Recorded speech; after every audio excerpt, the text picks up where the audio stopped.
Welcome back to Independence Podcast. I'm your host, Robert Beerout, and I'm sitting in the Kingdom Motorsports studio, and across from me is my co-host, Adam Nilsson. And on Zoom, we have Dusty Nixon to recap our weekend. Because we had big plans. I was going to go to High Plains Raceway to do race car things. You were going to go to Mid-Ohio to do race car things. And Dusty was going to go to Mid-Ohio to do race car things. Some of that happened. 1/3 of that happened. Technically, I was going... No. Well, no. 33% of that did happen. Correct. Another small percentage of it sort of happened. And the rest of it definitely didn't happen. Yeah. So Robbie went to High Plains. Yep. I didn't go to Mid-Ohio. Nope. And Dusty didn't go to Mid-Ohio. Nope. But he did go to High Plains. Yep. And also for a little while, some people probably thought I was in High Plains. Why did? Oh, yeah. Because... Okay, so I mean, we don't need to dive in. Fuck it, we're going to dive into this. It's sort of middle of the story, but it's fine. It's fine. So normally, the Factor Fab Racing team consists of you, Yep. Mr. Veerhout, the great and almighty Booney, Yep. the often understated Josh Jones, Yep. and Max. Yep. I don't have. If Josh is understated, what is Max? I don't know. He's a crew chief, He's though. Max. Yeah. I don't know. Yeah. I don't know. But Max couldn't go Nope. for potential Rona issues. Yeah. So, I mean, at least he's being Responsible. socially responsible. Yeah, we get it. Yeah, shit happens. So he had to back out kind of last minute. Yeah, I think that was... It was like Monday. it was at least Monday. Yeah, Monday or Tuesday even.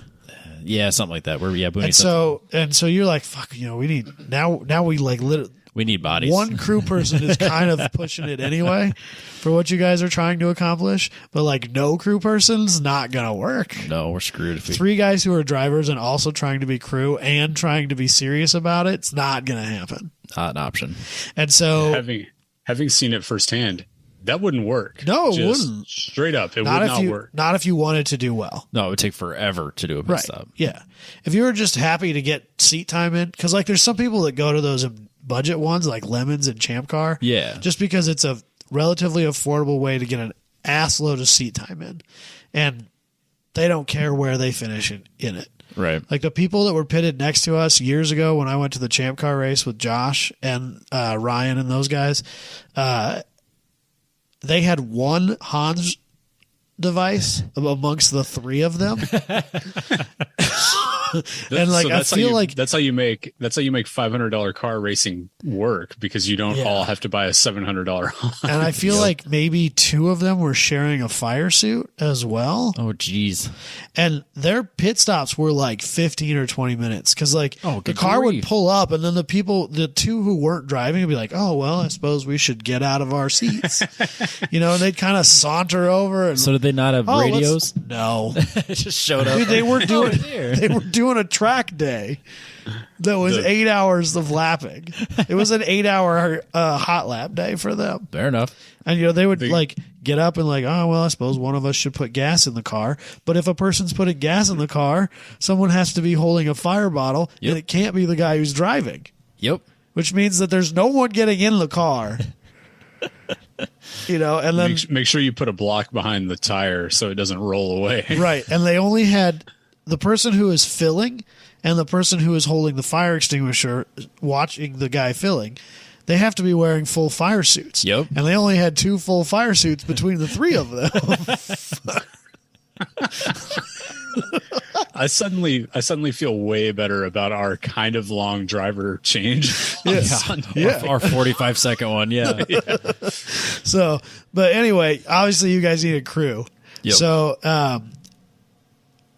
I know just because of the Alpine stuff, I know a few people in Colorado. So I reached out to Corey Ross, who I met the first year I went to the Alpine event, and I've since become semi-reasonable good friends with him. We talk quite a bit and stuff like that. And I was like, hey man, like literally out of the blue. Yep. Just text him like, hey man, you got any plans this weekend?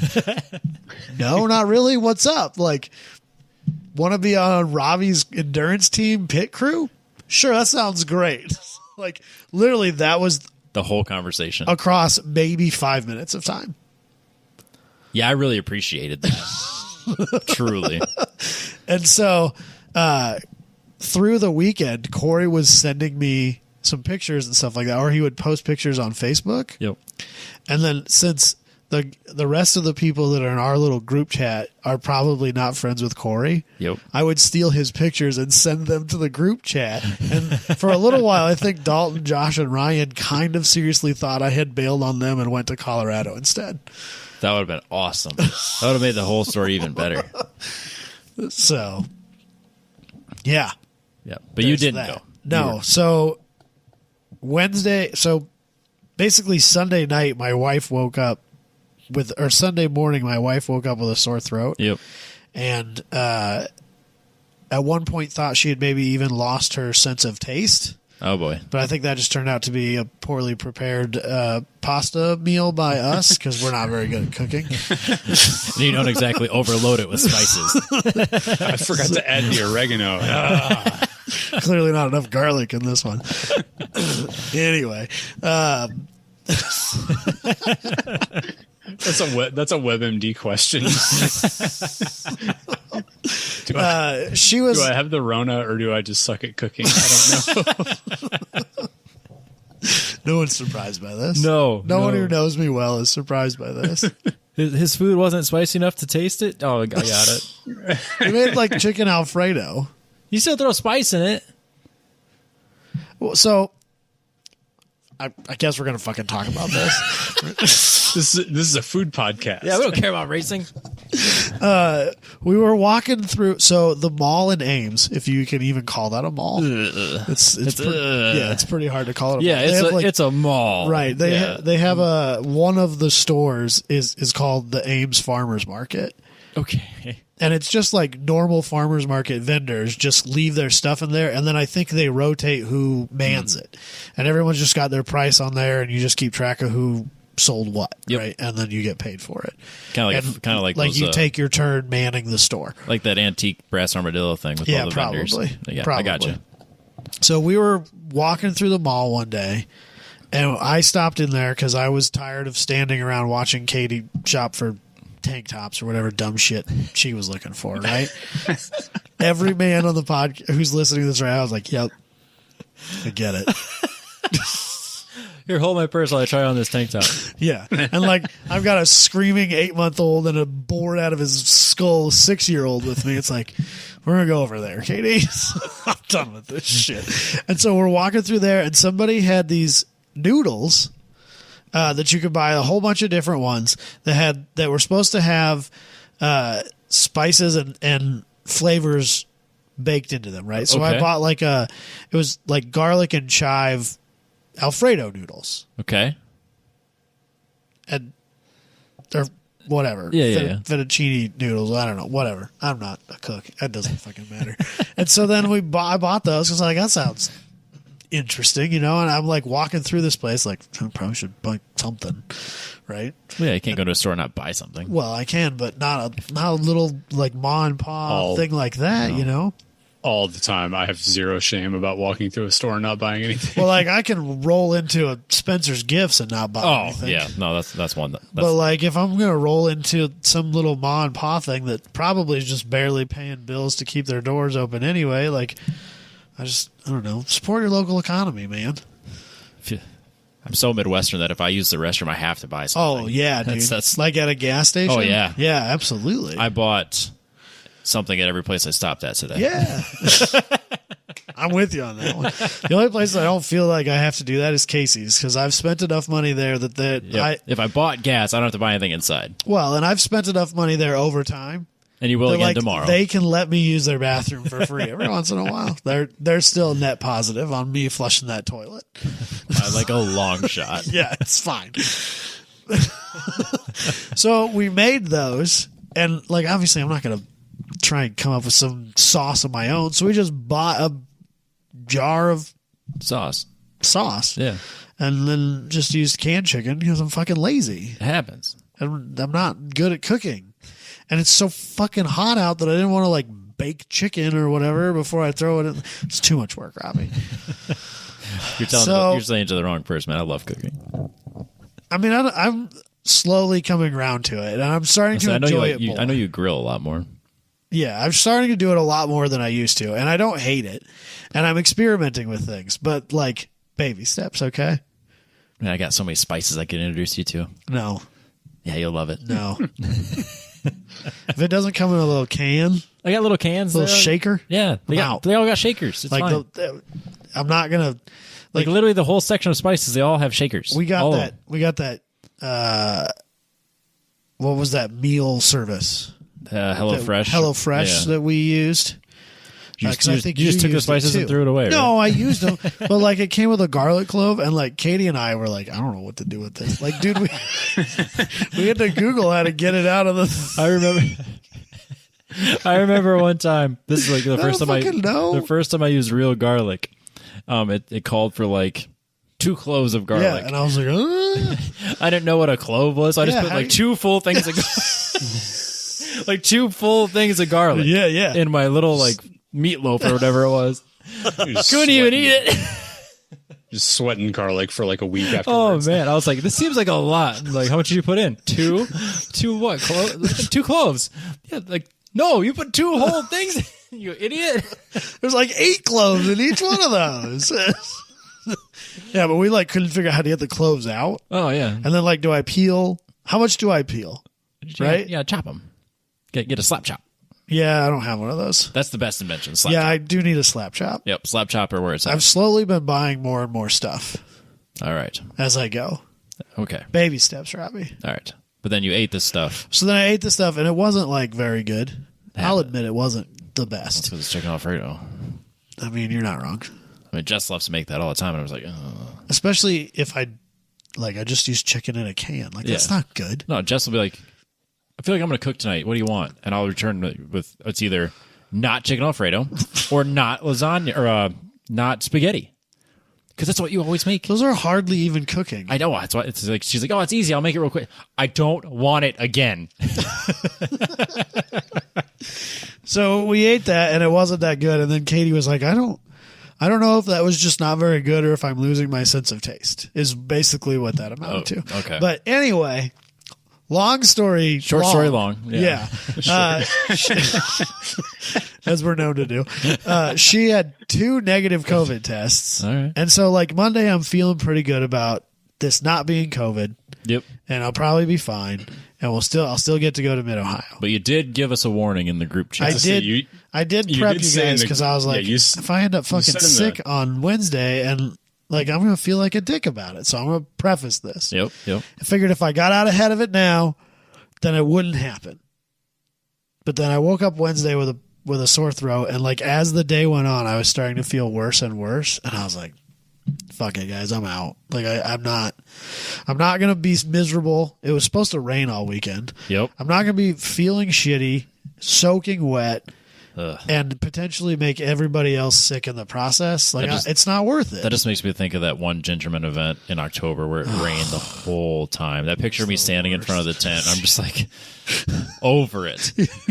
The picture looks like we're straight out of the 1890s. It's so funny. That was awful. Robbie was a pitchfork away from the American Gothic picture. Yep. Then I had You were at a racetrack in a tent in the rain. You might as well have been in the 1890s. That's fair. Especially Gingerman. Yeah, and it was freaking cold. Yeah. And it's not like you could go like take a warm shower there. Nope. You get trench foot. Did we get that from being soaking wet all weekend, or did we get that from our one attempt at taking a shower? Could be either, frankly. 50-50. Yeah. Maybe a little both. Probably a little A, little B. Neither one helped the other. So anyway, I ended up saying, fuck it. This isn't worth it. I'm not going to be blamed for making everybody else sick and ruining people's weekends. I mean, they probably would have gotten home before they would have gotten sick. Yeah, then you can blame it on anything at that point. Right. But I didn't want... It was that gas station you stopped at on the way home. I didn't want this to turn into a Kevin Lawrence, Robbie Veerhout PRI episode. Yeah. That's the best part about monkeypox, man. It takes like 2 weeks before you start to show symptoms, I think. I'm not a medical expert. I don't know. Thankfully, monkeypox requires me to get a lot closer to humans than I feel comfortable with. That works out because I don't touch people. I try not to. Yeah, people are gross. Anyway, so I didn't go to anywhere. I stayed home. Yeah, so Dusty was supposed to go to Mid-Ohio. Dusty was supposed to go to Mid-Ohio. But understandably, Dusty didn't think it was going to be that much fun just hanging out with Dalton because he's a fucking mess. And nobody wants to hang out with E-Man, right? I told you all this in confidence. No, you didn't have to say anything. I'm the one saying it. Who wants to hang out with Dalton? The guy's a mess. On his birthday, no less. Yeah, the whole crew is a mess. That 1010's podcast paddock, total mess. Right. Yep.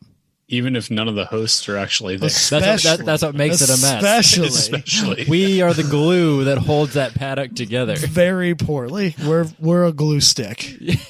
We're a hot glue gun. No, that's way better. On a hot summer's day where it just melts away anyways. So Dusty ended up in Colorado. Yep. Well, short story short. Yep. Yeah, so thankfully you were able to change that. Yeah, so you said that at like 4:30 that afternoon. Yep. And by 7:30 that night, I had canceled my flight and my rental car, and had waited for waited with fingers crossed because I did it with miles. And Americans' cancellation policy on miles is really weird. And it's like, as long as you do it at least a day in advance. I'm like, okay, I fly out Friday, but it's at 7 a.m. But what about this? But what about, and then like, so there was like a 30 or 45 minute span where I was like, I might have just like completely screwed myself on this, but I might have completely screwed you on that. Yeah, because he texted me earlier in the week, and after you had said that you weren't feeling well, he's like, man, if he doesn't go, how much do you need a crew person? And this is like the day that we found out Max wasn't going, and before we had Corey on board. Right. So I was like, we need you, bro. Yeah. Yeah. And then when you were for sure out, yeah, he texted me immediately and was like, yeah, so I'm pretty certain we're going to do the old switcheroo here and not tell anybody. So did that end up costing you anything? No. So it was a little more mileage, and then the rental car was a little more expensive, and like it ended up being about the entry fee for a general like going to a Grid Life weekend. But yeah, that's nothing to go and have an experience. So I don't feel so bad then. Nah, he had a good time. Got to hang out with me all weekend and met Booney. It might have. I mean, my apologies for that, I guess, but it gave me a whole new perspective on the Booney and Adam feud. You get it now, don't you? He's a real piece of shit, isn't he? He may be on Team Booney. I'm on Team Booney too. That's the funny part. Sometimes I think people think I actually genuinely don't like the guy. It's funny. Tight. Yeah, it's funnier to pretend that you guys actually. I stopped at Factor Fabrication and didn't talk to Booney. You talked to Max because he wasn't fucking there. Hey, that's fair. I saw your new tow rig. That wasn't even ours. It was gone by the time we got back. Bummer, dude. I know. Apparently, I was expecting to roll up and see that in Colorado. So I guess Cooper Tires had a whole semi rig sitting in front of Factor Fabrication that they had left here after the Indy race at Iowa because it's headquartered in like fucking Washington or some shit. Yeah. And they needed it out east for the next event. And I don't know how they know Booney. I think it's because Cooper Tires is like a title sponsor or main sponsor for W.R.L. Okay. So they know RJ and they're like, hey, do you know anybody in the Des Moines, Iowa area? Oh. And they're like, well, actually, I do. And he's hooked him up As with a matter of fact. Yeah, he's like, so. This is weird guys. I mean, it's the bustling motorsports metropolis of Des Moines, Iowa. Exactly. You'd be surprised. Race teams everywhere. You'd be surprised. Yeah, there are actually a lot of. It's like a shockingly large amount of racing around here. Yep. Problem is, they just even outside of circle track racing. That too. So. Yeah, so they just dropped it there for like a week or two. Yeah. I just thought it was funny because I rolled up there. The problem was that like at first, when I drove by there early, like I had driven by there on my way to a job like 2 hours earlier. Yep. And I saw that thing sitting there and I was like, are you fucking kidding me right now? Because it totally seemed like a thing that Booney would go and do and you would not tell me about. That's fair. Yeah. And so I was like, are you fucking kidding me right now? Did they buy a full-fledged semi-rig. Like a like a 54-foot or whatever trailer, like multi-car with a shop built in the front and probably a sleeping quarters rig. Like a proper truck like and a trailer. proper motorsports professional team rig. Which that isn't, by the way. It's literally just a trailer full of tires. Right, but that's what it looks like there's a from tire the machine in there. outside. Yeah. I mean, that's what it could be if that's. And I was like, "Are you fucking kidding me right now? Like, there's no way, right?" So I stopped there on my way back through to give Booney hell for it. Yep. And I was like, "I'm on to you, buddy." But turns out, not only was he not there, so I didn't get to talk to him. I was only able to talk to Max, but that wasn't theirs or his. Yeah. So it was just Lori. Yeah. And Lori's great. Lori is great. The worst Lori's part, arguably cooler. I learned the hard way. Way cooler. I learned the hard way that it doesn't have air conditioning, though. Oh yeah. Yeah, we got like Up front. Yeah, like going gross. our way out there. It's just like, man, it's freaking hot. Yeah. And then, like opening my window just made it loud because we had a terrible crosswind, so it just like blew hot air in and made it worse. And then it was just like super loud. So it was actually better to have my window up and his down because it wasn't quite as loud. And actually, whatever reason, it seemed less hot. It was really weird. Wasn't that way with the 240 too? The 240. Like if you open both windows, it'd suck air out of the transmission tunnel or something. Yeah, so like it'd create like a weird pressure, so it'd like suck all the heat from the transmission up through the trans tunnel, and it would just actually make it hotter in the car than if I would just keep the windows up. It was the weirdest thing. Classic race car That that's is- trying to pretend it to be a street car. That is Nissan engineering at work right there. That's, Yeah, because that was SR20 days. So Rami can't even say that was some weird LS. No, the LS did it too. T56 Yeah, thing. Right, but it did it with the SR. Oh yeah, So, yeah, it was really weird. yeah. But, yeah. So you guys ended up at High Plains. Yep, So so- beforehand, we didn't. Since the last time we recorded, was the car running? It was, but I didn't want to talk about it. It's one of those things like I don't want to jinx it. Okay. So like we had just finished the 2.5 swap. Uh huh. So, because at Road America we had the 2-liter drop the valve in the head or valve in the cylinder. Catastrophic failure. Yeah, and just total. I mean, the bottom end could be rebuilt, but everything else was like a loss. So we decided that the best course of action, because you can get 2.5 liters, a dime a dozen. They're readily available Everywhere. and the 2-liter was actually kind of hard to come by. I don't think they put it in nearly as many things. The No. 2.3 and the 2.5 were in a lot more stuff. And the 2.5, there's like 10 at Sam's Riverside here in town right now. Right. So we got the lowest mileage one of those.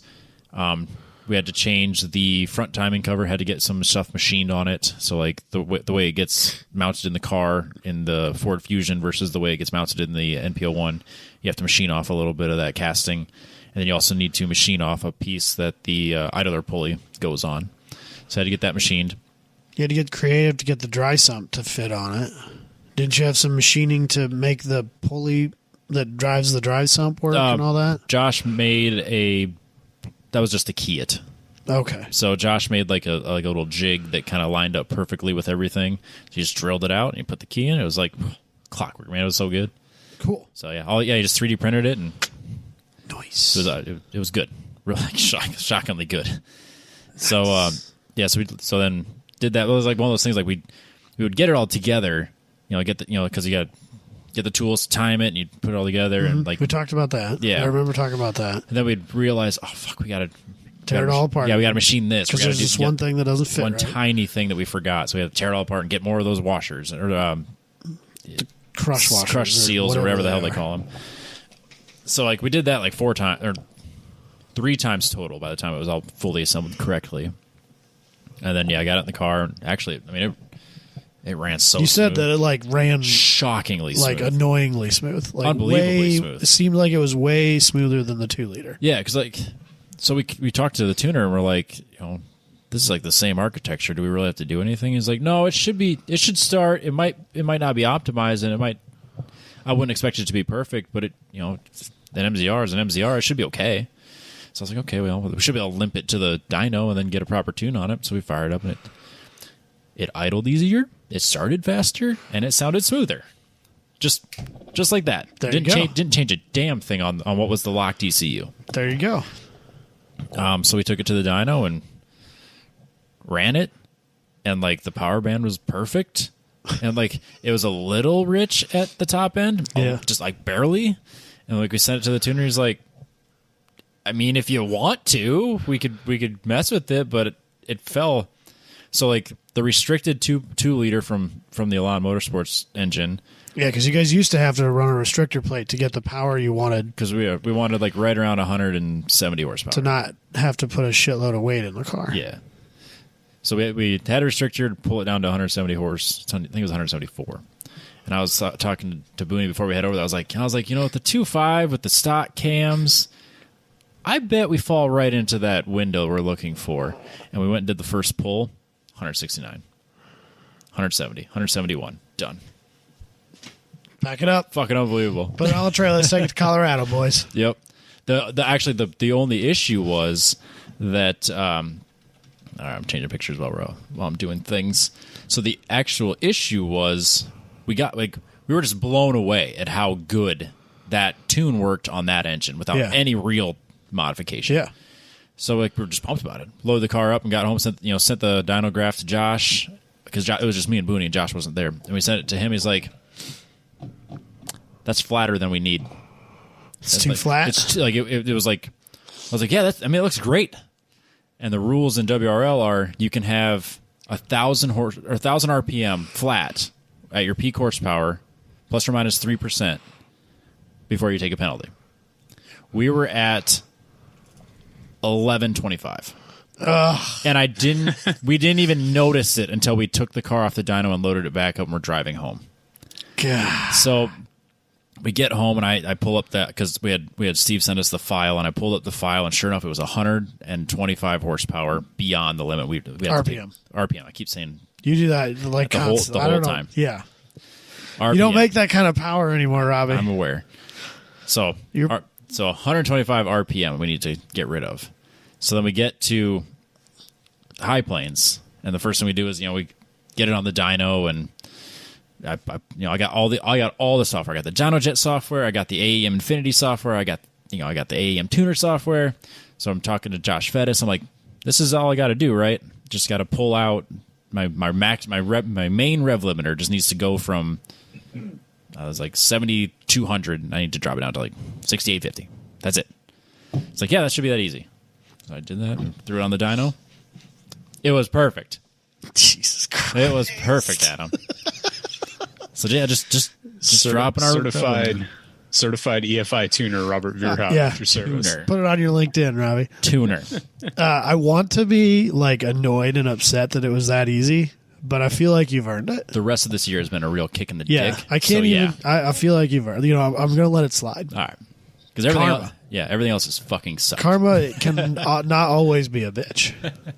Yeah, I figured out fairly quickly on Saturday that car really has a penchant for just kicking you in the balls, like whenever you least expect it. It's not just that car. No. It's racing in general. Racing in general, but like that car has a really good talent for it. Like right as you start to feel like, it's gonna make you pull the red lever. You like anything that you get out of it, it's gonna make you earn it, which is how a good race car should be. But yeah. Jesus Christ. Yep. So we got the 2.5 swapped in there. It was running great. Got exactly in the power band we wanted. So we had a little bit more torque on the low end. Like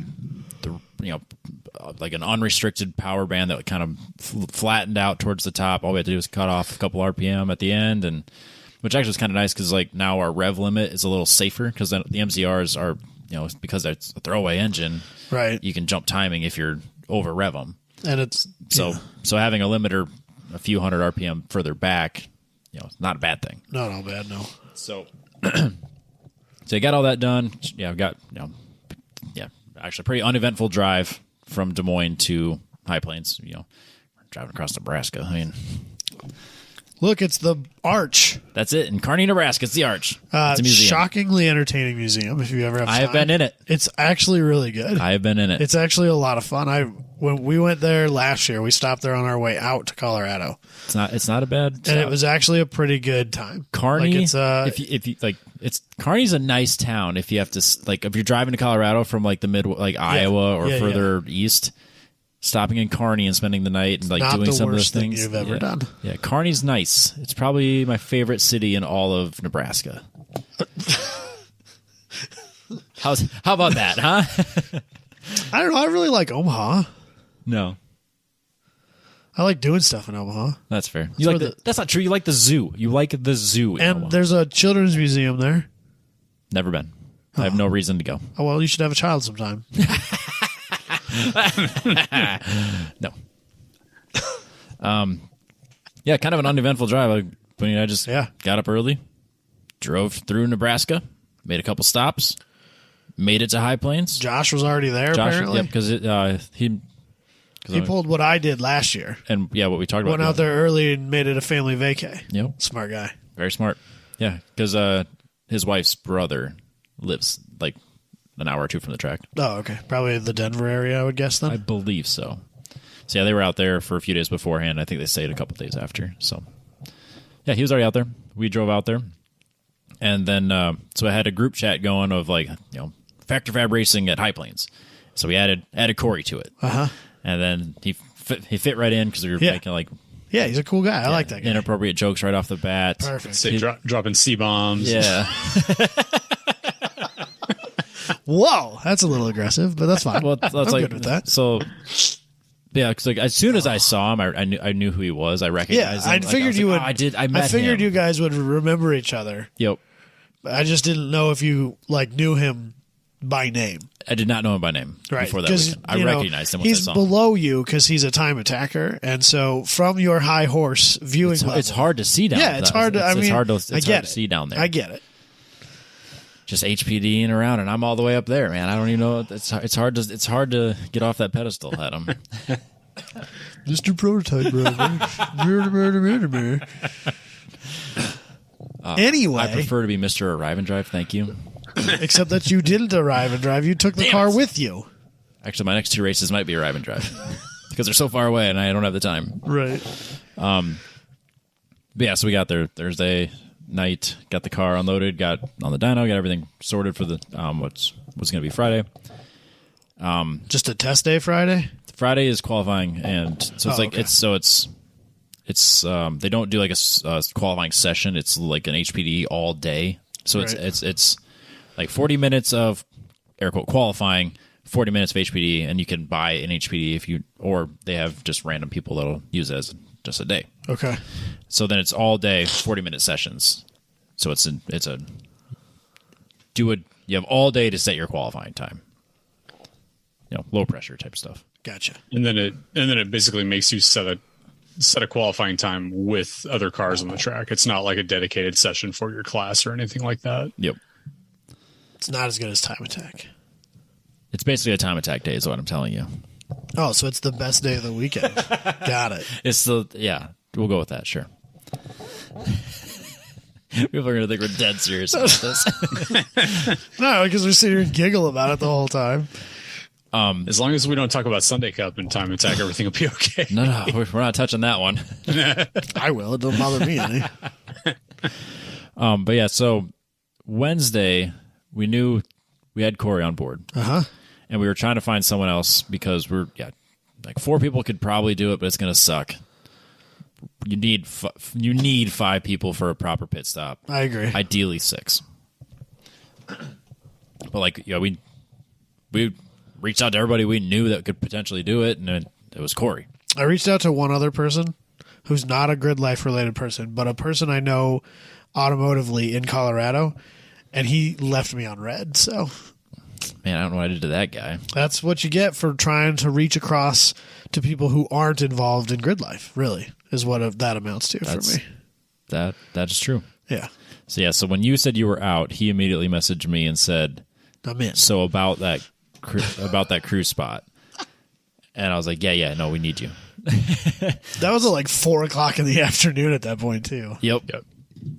Yeah, so you said that around 4, and I said, all right, I double checked it on American and figured out that I could make make it work on the mileage that I had. And I was like, okay, so let me check with my wife and make sure she's okay with me just like audibling and going to an opposite side of the country. I don't know why that would change. I mean, you're gone either way. You're way more considerate than I would have been about that, because I would have been like, hey, Katie, so I canceled my flight to Ohio and now I'm going to Colorado. Okay, thanks, bye.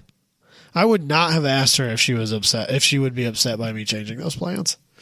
Yeah, I didn't figure it would be a problem, but I would rather ask. Wow, Mr. I have a happy, healthy marriage. Before, yeah, Jeez. I don't know, I'm an asshole too. I would have just gone. What's it matter where I am? If I'm gone, leaving, yeah. I'm going to be gone. Why do you care where I am? I'm not here. I mean, as long as I'm not doing hookers and blow in Vegas, like, what's it matter? Yeah, but if it's in Vegas, it doesn't matter because what happens there doesn't come home. In all reality, if I told her I'm not going where Dalton is, she'd feel better about it. She should feel better about She'd it. be a lot happier about it. Yeah, it turns out we're going to a totally different event, and the entire crew is sober. Yeah, there'll be almost no partying. We're going to be in the middle of Colorado where there's nothing within 30 miles, literally. Yeah. Yep. So as we're rolling in, because High Plains is like literally in the middle of nowhere, Colorado. Yeah. Like it's in the highest of plains. Yeah. So fitting name. Yeah. The town that we drive through when we're coming from Nebraska to get there, you turn off the interstate and you leave. And there's a sign at the edge of town that says "Last gas." Oh yeah, I've seen that sign for 75 miles. Yeah, I've seen that sign. You take that same way to get to PPIR from here, roughly. Oh, do you? I think so, because I swear I've seen that sign before. Okay, I don't remember seeing it at PPIR, but yeah, it was very much like a you were driving into the middle of nowhere. That's funny, which is great. Yeah, but also not great when shit goes wrong. That's fair. Because then you're driving at least a half hour one way to get the remotest. Yeah, the remotest of like basic stuff. Yeah, I think the Napa was like at least a half hour away. That's crazy. Yeah, which is great whenever you're at a racetrack trying to make a car last for 16 hours. Yep. Yeah, so he said he was coming. I added him to the group chat, and he immediately goes, "Evening, gentlemen," to which Booney took offense to because we don't talk like that here. So that's like 10 minutes later, he replies, "Wrong thread." Is that like too cordial or something? Like, yeah, it should have been like "Evening, fuckers." We're more vulgar than that. Much more vulgar. Oh, yeah, okay. Much more vulgar, as I learned. Oh, okay. He fit in real fast. Once he read the room and was like, "Oh, okay, we're good." But I feel like Booty said that Dalton would swear too much for his taste. No, well, maybe, but. Drunk Dalton. I can see Booney taking offense to purposeless swearing, but swearing with a Booty was an English major, intention. so he gets upset about the most random shit. Yeah, things are going well, Adam. But they're fine. It's good. They're not going good. No, they're going good. It's great. Yeah, Corey stepped on that landmine at one point on Sunday. Yeah. Now that I know, I try to step on it, so whatever. Yeah, that was what. So Corey said something about it while Josh was out of the pit, and then Josh came back and Josh said something about it, and Booney was just like, "I swear." It's good. Yeah, it's fun. It's I'm fun. glad I'm not the only one. It's fun to give him a couple pokes here and there. Poke the bear. Yeah. He looked over at Josh and he was like, "I gave up on him a long time ago." He says that a lot. Yeah, so get our stuff sorted. Josh gets there, so it's just us three, and then Friday. Dusty shows up Friday. Helps us with. Yeah, what time did you get there? So I landed at like 1 o'clock or something like that, and then ran a couple of errands to get survival supplies and some water wetter to try and make the car not boil itself over. Yep. Yeah. So we spent all day Friday trying to keep the car cool because we learned once we got there that Stratus Racing, who is kind of like the measuring stick of GTU, their competitive cars have 2 radiators. Okay. We have one. So when you're at High Plains on 100-degree day, racing at elevation, kind of difficult to get your car to stay at a operating temperature that isn't ruining your engine. That looks sketchy.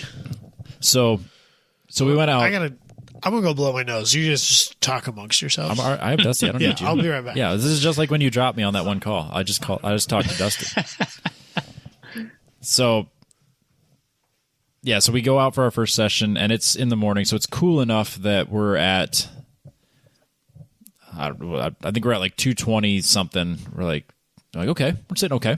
You know, we're warm, but we're not boiling. We're not overheating the engine. And then as but it's only like 80 degrees. So as the temp it goes up in the day, we keep creeping up. So like the next session out, it's like, it didn't take much to all of a sudden you see 230 and like, oh shit, we got to come in. So then we go out and Ben from Sabico is actually there to show support for like all the GTU cars that are there, the MPO ones. So he's kind of walking us through. He's like, well, you could cut this piece of the bodywork and you can cut off, these pieces to kind of, encourage airflow from the front. So we trim all that off. And then luckily Stratus Racing had these NACA ducts that you put on the side pod, and then it opens up and adds, like, basically forces air directly at the radiator. So we added that to both sides, which of course meant that Booney had to cut through the 1010s podcast logo that was on our on the side pod. Just any excuse to come after you. Me, yeah, frankly. And it's like, I asked him what kind of a make good you guys were going to get for that, and he didn't really seem to think that was that funny. I don't know. Rude. But yeah, adding the NACA duct helped a lot with dropping that temp down. I'm shocked. Just having like airflow directed right through the radiator, drop the temps to a more manageable level, and it helped that Saturday and Sunday the temps weren't near as hot as they were on Friday. So we basically did trial by fire all day Friday, doing all sorts of like airflow stuff and everything we could to keep the temps at a manageable level. And once we got to the later sessions on Friday, and the car was running well. See how I said well? And it was running great. It was running good. It's so good. And the car was running good. And I don't know why he talks to any of us. I don't either. But it was we were able to go out and have full sessions. The temps were staying where we wanted them. Weren't really having any like issues with the car. We were still just getting things sorted. The biggest issue at the end of the day was that we couldn't get our video recording, the Sentinel system, to work. And apparently there was something wrong with the cameras. Like, they actually had a Sentinel rep on site, so they helped us on Saturday morning, or Friday night and to Saturday morning, to get it working. So, like, Booney and I were like we were so tired and so like mad by the time, like 10 o'clock at night, we're still messing with it. It's like we can't get it. And so then he comes in and uses his equipment and tries into it. He's like, and like forces it to do its thing. And he goes, "Yeah, you guys went and got it. There was actually something that needed to be done from like the programming side." Yeah, that we were obviously incapable. Some IT guy shit. You cannot. Way over my head. Right. So luckily he was there to help get that working. So we had video recording. But yeah, so Dusty shows up late afternoon. He's got a few things that we need. Just immediately falls in line with like what we're doing, helping with the car and just kind of getting familiar with everybody and like introductions and whatnot. And like this, by the time it's all said and done, it's like dark out. Yeah, we're still trying to figure out the video stuff, and we realize Corey's not here yet. It's like nighttime. Yeah. So I sent a message to the group chat, and I was like, "You okay there, Corey?" And he responds with, "Yeah." And I can't remember. It's like, "Yeah, I'm on my way." I didn't realize how far it was, and it's like he's like 4 hours away. I honestly thought he was like 2 hours away. I don't think he lives that close to any of the racetracks in Colorado. I learned that. Like, I know that he... It turns out he lives a long way from High Plains. Yeah. Right. It's kind of like, because Pacific Junction is in Iowa. But yeah, like... But we're not that close to that racetrack. No, because we sent a group chat, let's just say, like shortly after Dusty got there, saying like that he was on his way. Yeah. I'm like, okay, great. We'll see you in a couple hours. And a lot of hours passed, and he still wasn't there. Yeah. And didn't say a word in the group chat. Just putting the miles on. Yeah. No, I'm still coming. Just miles away. At one point, he said, "I'd already be there if High Plains wasn't so far out in the middle of nowhere." I mean, he's not wrong. Yeah, that seems fair. Yep.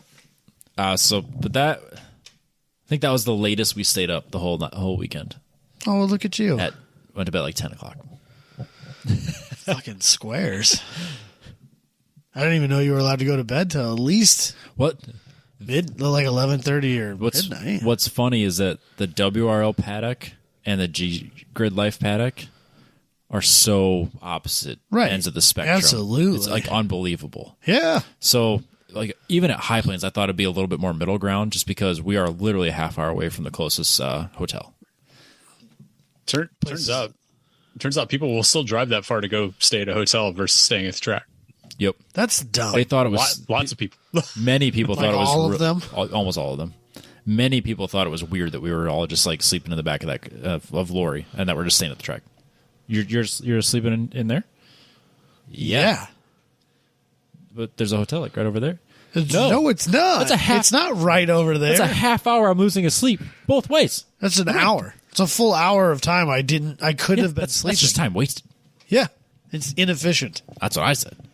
This is endurance racing. Yeah, I just Are assume you going to go back to that hotel if this was a 24-hour race? No. Probably They yeah. might actually. Yeah, they probably would have. That's insane. But it was funny. But like as soon as it's not even a nice hotel. It's a comfort suite. It looked decent. I ended up next to it whenever I was at the Tractor Supply. we'll get there. It's like pretty new. For the record, I know very little about this because Robbie thinks it's funny to keep me in the dark, It is funny. which I kind of understand from a content perspective. I care more about your reaction being authentic for the fans. That's fair. So I will. And honestly, like we have noticed, if we talk about stuff ahead of time, we'll either not be detailed enough because we know, or we'll forget to talk about it. Completely skip it altogether. Right. Yeah. So there is some.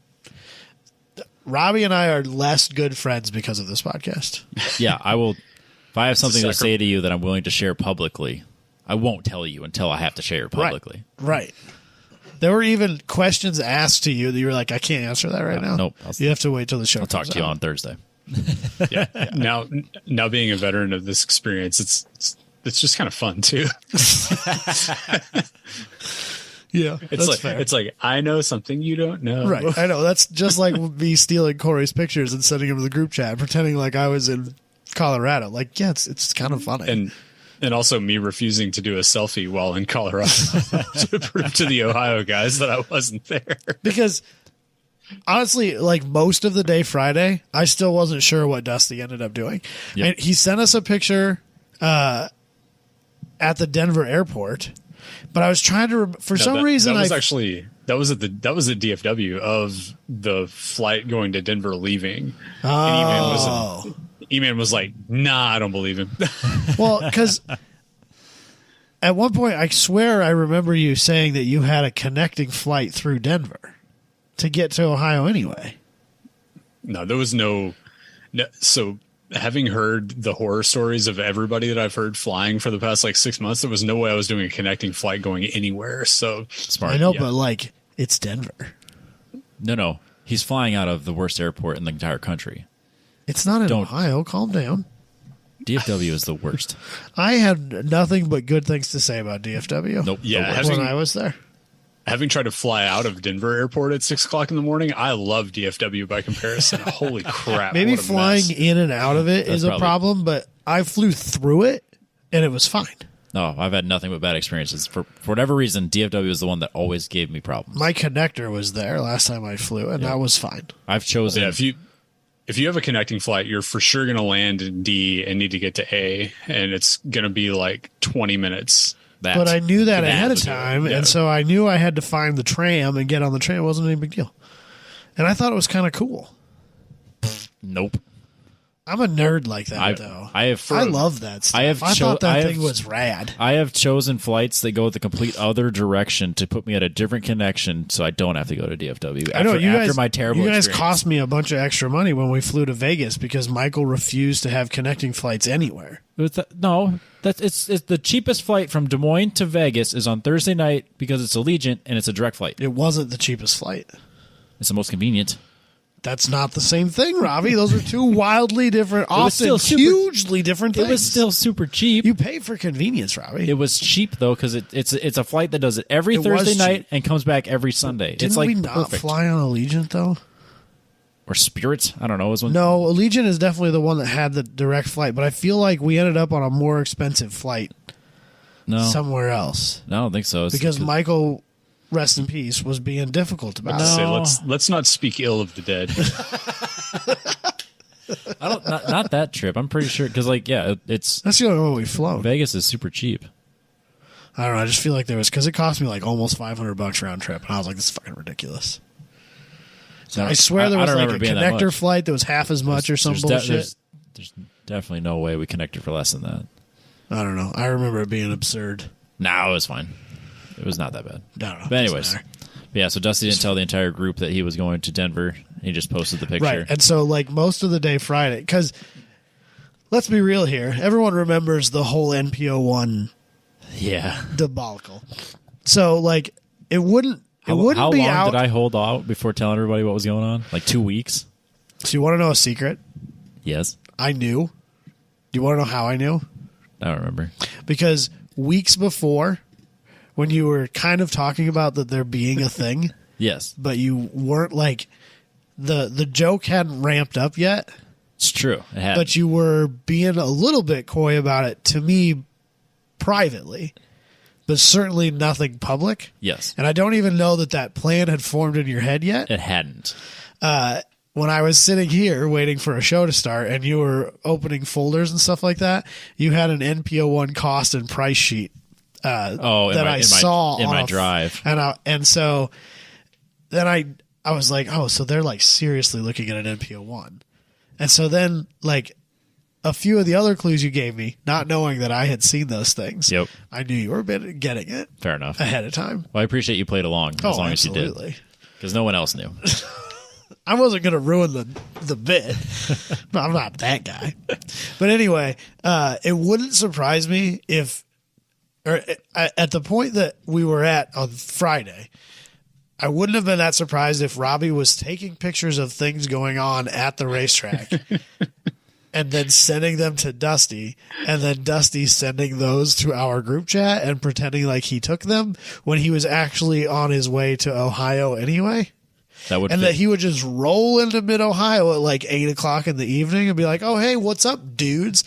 That wouldn't have surprised me that much. That totally seemed plausible to me. So until like relatively late in the day on Friday, I was still 50-50 on what had happened. Which is fair.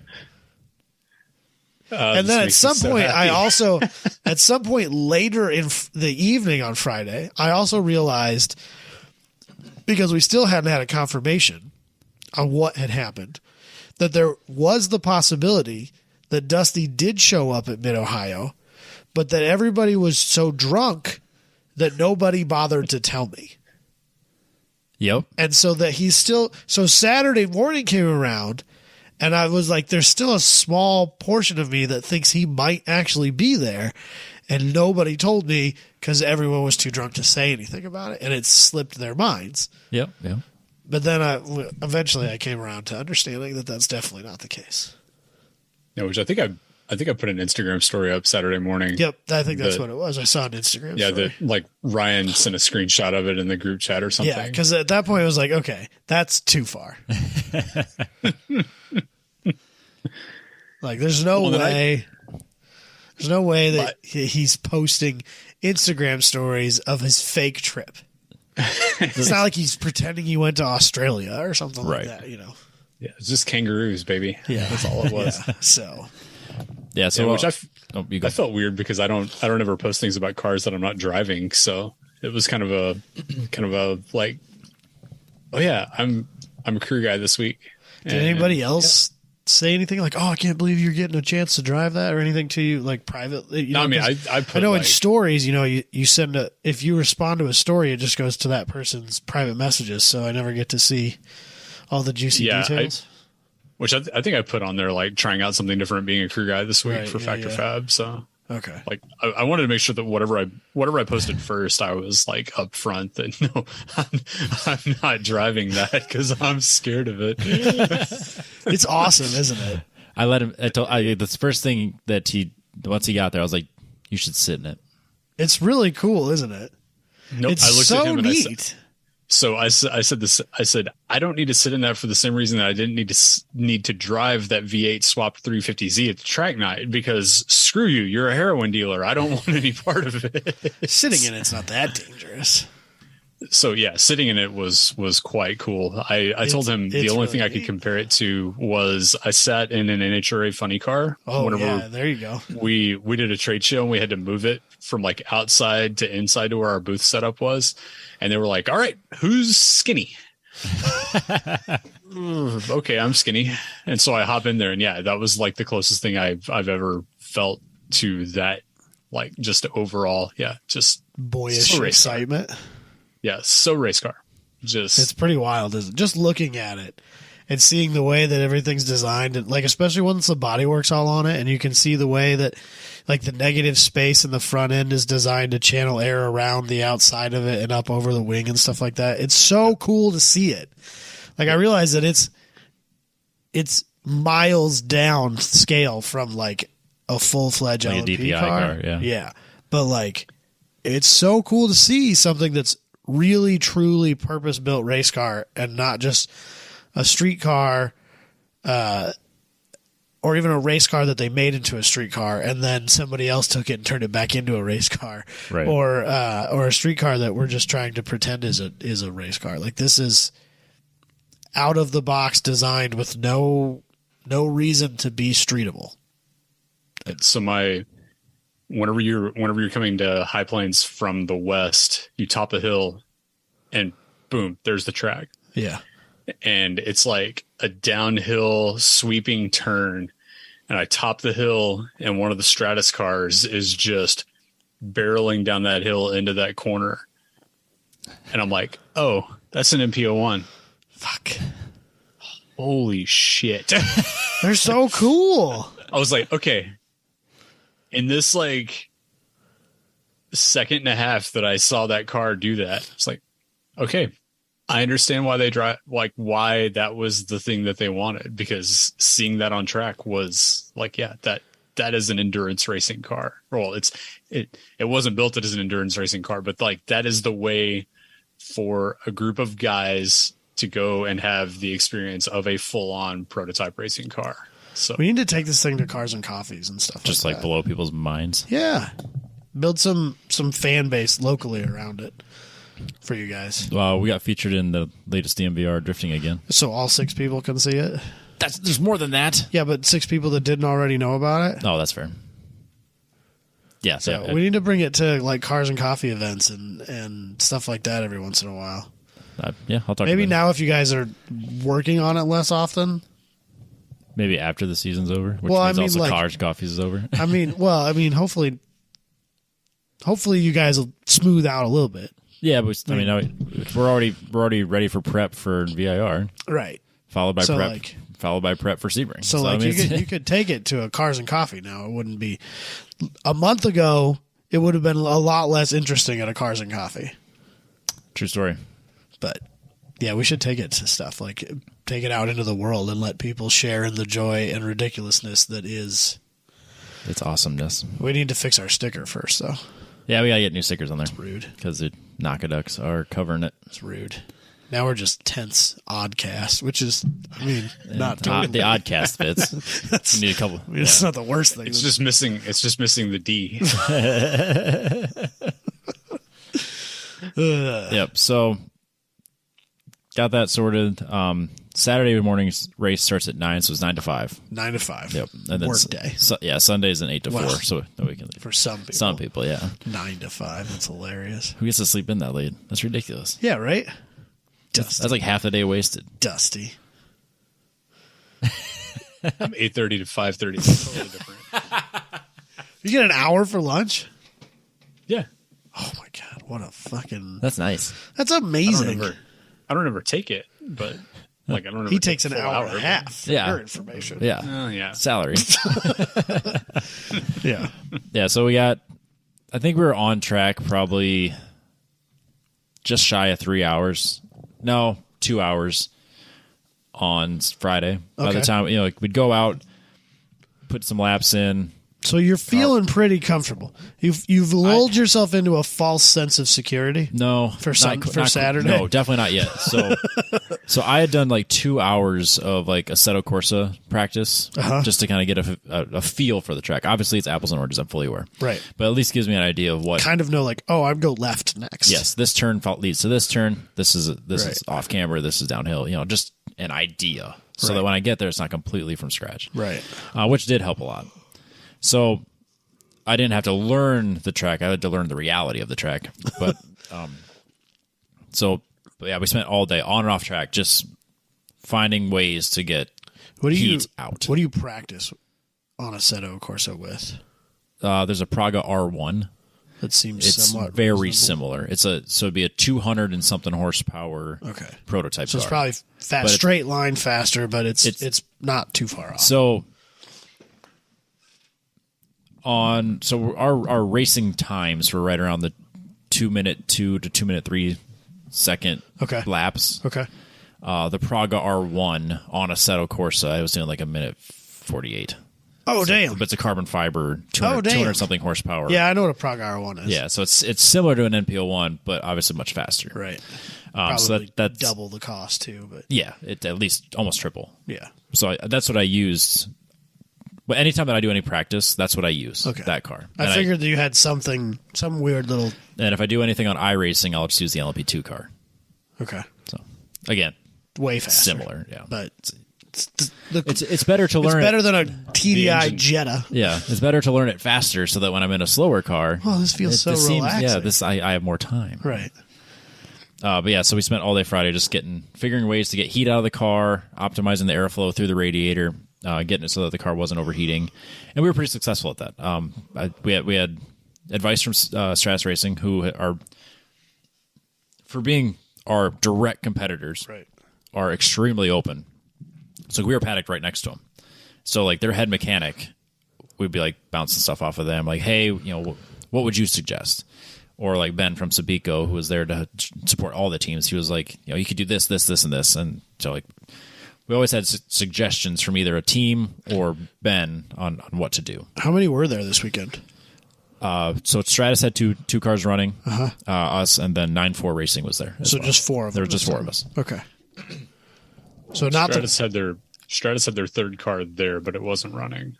They ran it on Friday as like a test mule, but they didn't actually run in the race.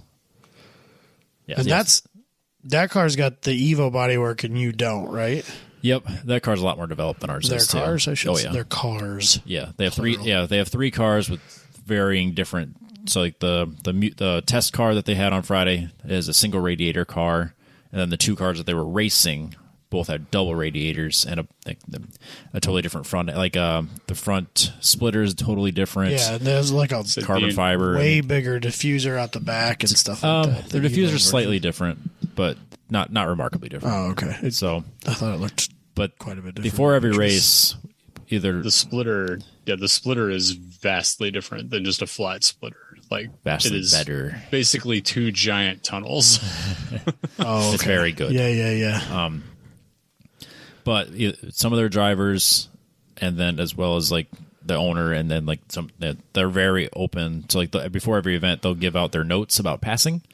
They'll give like reference laps from previous races, and basically any questions. Like if I reached out to Katya from Stratus Racing right now and had say, hey, how do I make this car faster with this specific question?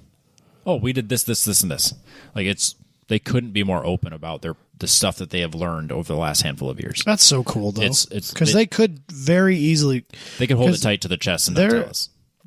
They're like almost a business with that, right? I believe so. Like those are paid drivers. They're not.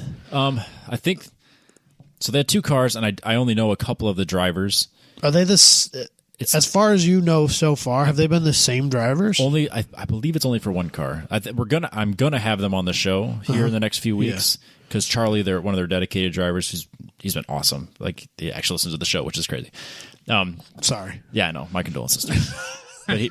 but he's super open about like you know, just things about the track and how to be faster and like so he's been very helpful. So but like that I refer to him as the yellow car and the blue car. I can't remember the numbers. So the yellow car seems to have the same drivers. They call it gold, Robbie. The gold car. The gold car seems to have the same drivers or like a rotating cast of like their actual like team. And I want to say the blue car, and this might not be true. They'll clarify when they're on the show.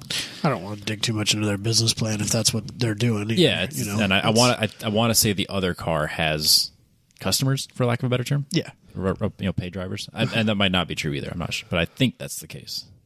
I'm making assumptions, but yeah, they seem to have a pretty serious operation.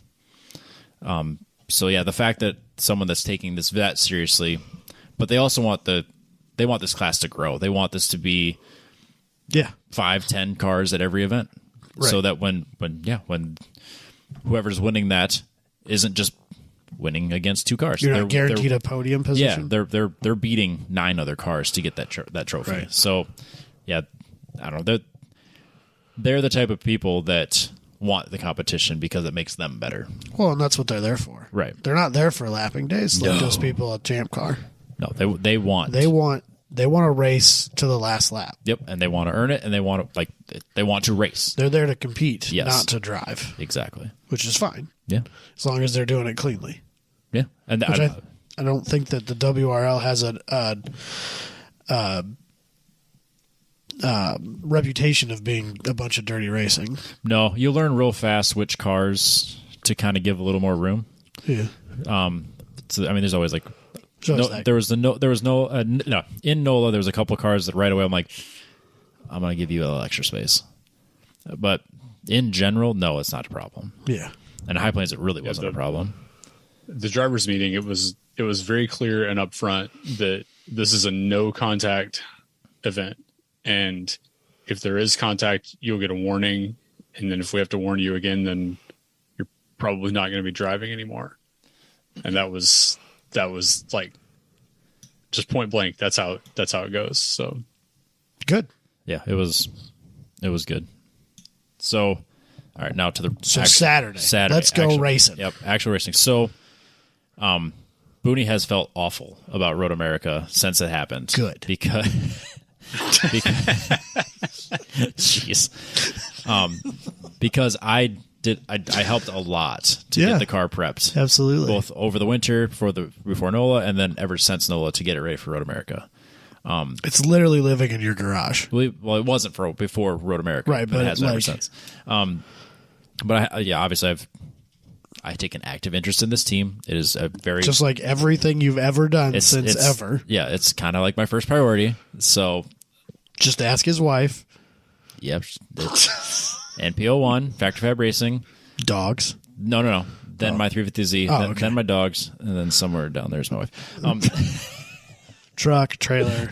Yeah. I got all this other stuff. Not the Mini right now, because fuck that. No, the Mini is... It's in timeout. Yeah, it's in front of the mower. I don't care about it's the Mini. It's in front of the mower in the garage. I don't even care. If you want to know where that thing's now. It was completely reassembled, and now it has oil in the water, and I don't care anymore. So it's just going to sit.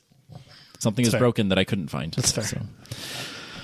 So Booney has felt awful about Road America because... I didn't even get to sit in the car, let alone drive it at Road America. I mean, it's racing. Shit happens. I've given him a hard time, but like I said, no hard feelings ever. So he's like, "You're driving first." Like again, if I wanted to, like if I was uncomfortable with starting a race or whatever, then that would be different. But I was like, no, I'm comfortable starting a race. I'm comfortable with middle. I'm finishing a race. Whatever. It makes no difference to me. I'm not here to cause problems. If someone feels if one of either Booney or Josh has strong feelings about anything, go for it. I'm not gonna argue about it. It's like if you want to go first, you want to go last. I don't care. I just want to drive. Right. So he had me start the race on Saturday. We went out, and it was really cool because like the whole team just kind of immediately for having just met on Friday immediately fell in line with just like, we are a team. We are all running in the right direction, all running together. This is going to be great. So Corey jumped on the radio and took over as like crew chief, and then Dusty helped with all the pit stuff, and then obviously with our driver changes and stuff, we swapped out with responsibilities with pit and stuff. But everyone just kind of immediately just realized the task at hand, jumped on it, and took care of business like we'd been doing it for years. Well, it doesn't hurt that I don't know very many people who have spent more time at a track or at a motorsports event of any kind than Dusty. So, I'm sure he knows what he would want. Oh, for sure. If he was a driver and somebody else was in that position. So he knows what he needs to do to fulfill that role, even if he's never done it before. Yep. So, it helps. It's just and Corey has been at a ton of racing too. Exactly. So we just kind of sat down and said, we need someone to do this, this, and this in this order. And it's like, great. And then we need someone to hold fireball. All right, Dusty. And then it's a very important job. Yeah. So someone will fuel. Yeah, it turns out it's high risk. Yep. So we go out there, and I guess I go out there, start the race. I'm still kind of getting up to speed. I'm immediately faster than I was on Friday. We're on new time. Well, yeah, it's because you're racing, and I can't call it. Racing Robbie is faster than qualifying Robbie. These are facts. By a lot. Yeah. So I was immediately faster than I was all day Friday. We're still off pace because our car's not as developed as some of the other cars. And so I put in about an hour of into my first stint, and I'm talking over the radio over the plan to come in for fuel. So I'm telling him where I'm at with fuel. And Corey said over the radio, when you're at zero, or when you're about it, I can't remember the exact word, when all the red lights are on, which is basically zero, we do 3 laps, then come in. All I heard was, do 3 laps, then come in. So, son of a bitch. This is honestly the only missed communication we had the whole weekend with anybody. We were fucking awesome as a team, except for that one. He said it, and I was like, "Come in 3 laps," and I think he repeated exactly what he said, but I still didn't hear it right for whatever reason. I don't know if I need my radio louder or what, but I heard "come in 3 laps," and we were partially there too. Without a giant tower repeater, there's so much elevation there that the only way that we could talk to the driver from the pit lane was there's the front and back front straight and then a back straight that are within line of sight of us. Yeah. And beyond that, there's no there was no clear communication. Yeah, you could kind of catch it at turn 8, but that was about it. Yeah, it's so kind of at the top of the hill. You had to be very deliberate where you made the calls. Otherwise, you were only going to get part of it or potentially none of it. We had the same problem at Brainerd. I mean, when Josh bought the Neon, it came with this station thing on wheels, and there was an antenna that was fucking 12 or 15 foot tall. But it was super old school stuff, and we couldn't figure out a way to make that antenna mate with any modern day electronics. Yep. And so we never got to use it. So we had the same problem where, you could talk to the driver, but you had to be real careful about where you were, or he wasn't going to catch any of it. Yep. And you almost had to, ask him to repeat what you told him to make sure that he got the instruction. Yep. And we probably should have talked about it more. And because, by the time the end of the weekend it was we knew exactly how far we could push the car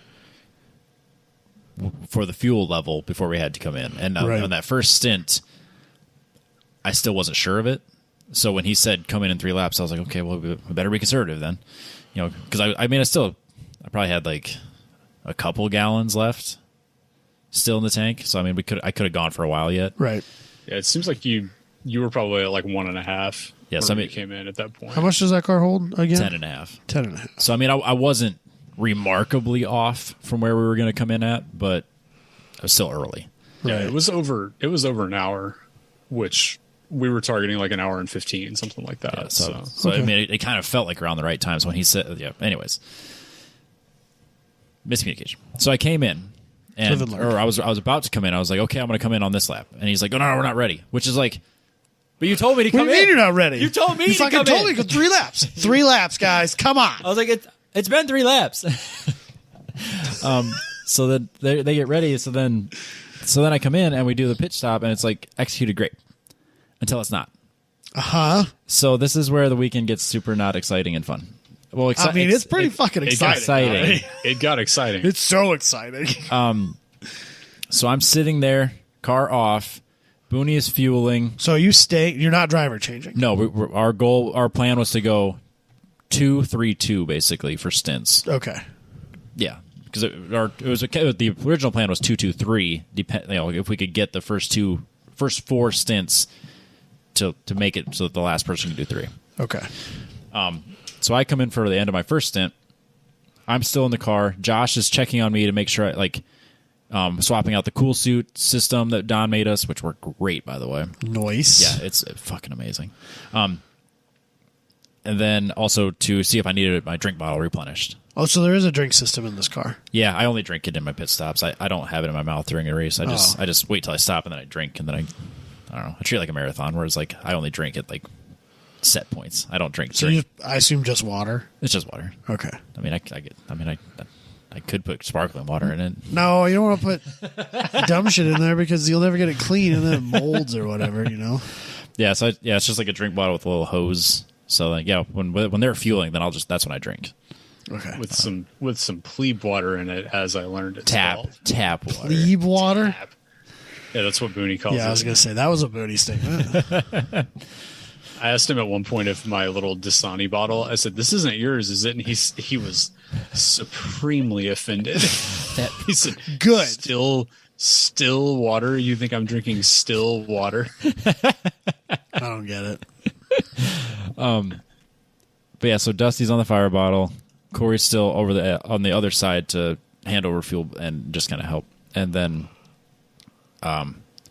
so Booney finishes running driver comfort. Yeah. So Booney finishes fueling, closes the cap on the gas tank, and it immediately bursts into flames. Like proper burst into fucking flames. What the fuck?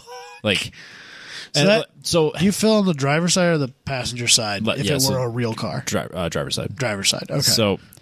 So the last session of Friday night, I made a comment. I was like, guys, I don't know what's different, but it smells like fuel. But we didn't see any leaks. We didn't, we looked it over. We didn't find anything. But like Josh agreed, it definitely smelled like fuel. Like it reeked like fuel inside the cockpit. Like whenever I was walking back to the paddock area, whenever he was pulling back in, I was like, that smells like gas. Like sit on from outside the car. Yeah, you sit on the fuel tank, but like it would. At the end of the day, Friday, it smelled like gas in the cockpit. I was like, okay, well, I mean, it's hot as shit out, and it's clearly pressurizing. So I was like, okay, maybe it's just what's going through the vent. I'm just whatever reason it smells in here. Like we couldn't find a leak, didn't see anything wrong. Like when we looked for it and couldn't find it. Right. So then we came in for the pit stop and it burst into flames and like it's just all the fumes caught. I don't know if it was the static electricity of the gas cap closing or what, because like there's nothing on that side because that's the radiator side of the side pod. The other side is the exhaust. So like we're completely on the opposite side of the car for something to be that would you expect to be hot enough to light things on fire. You're at least 8 to 10 inches away. At least. Because the car's so fucking tiny. Yeah. So it bursts into flames and Dusty immediately blows it out with the fire extinguisher, and I'm still in the car, just like, okay, well, he got it. What do I do?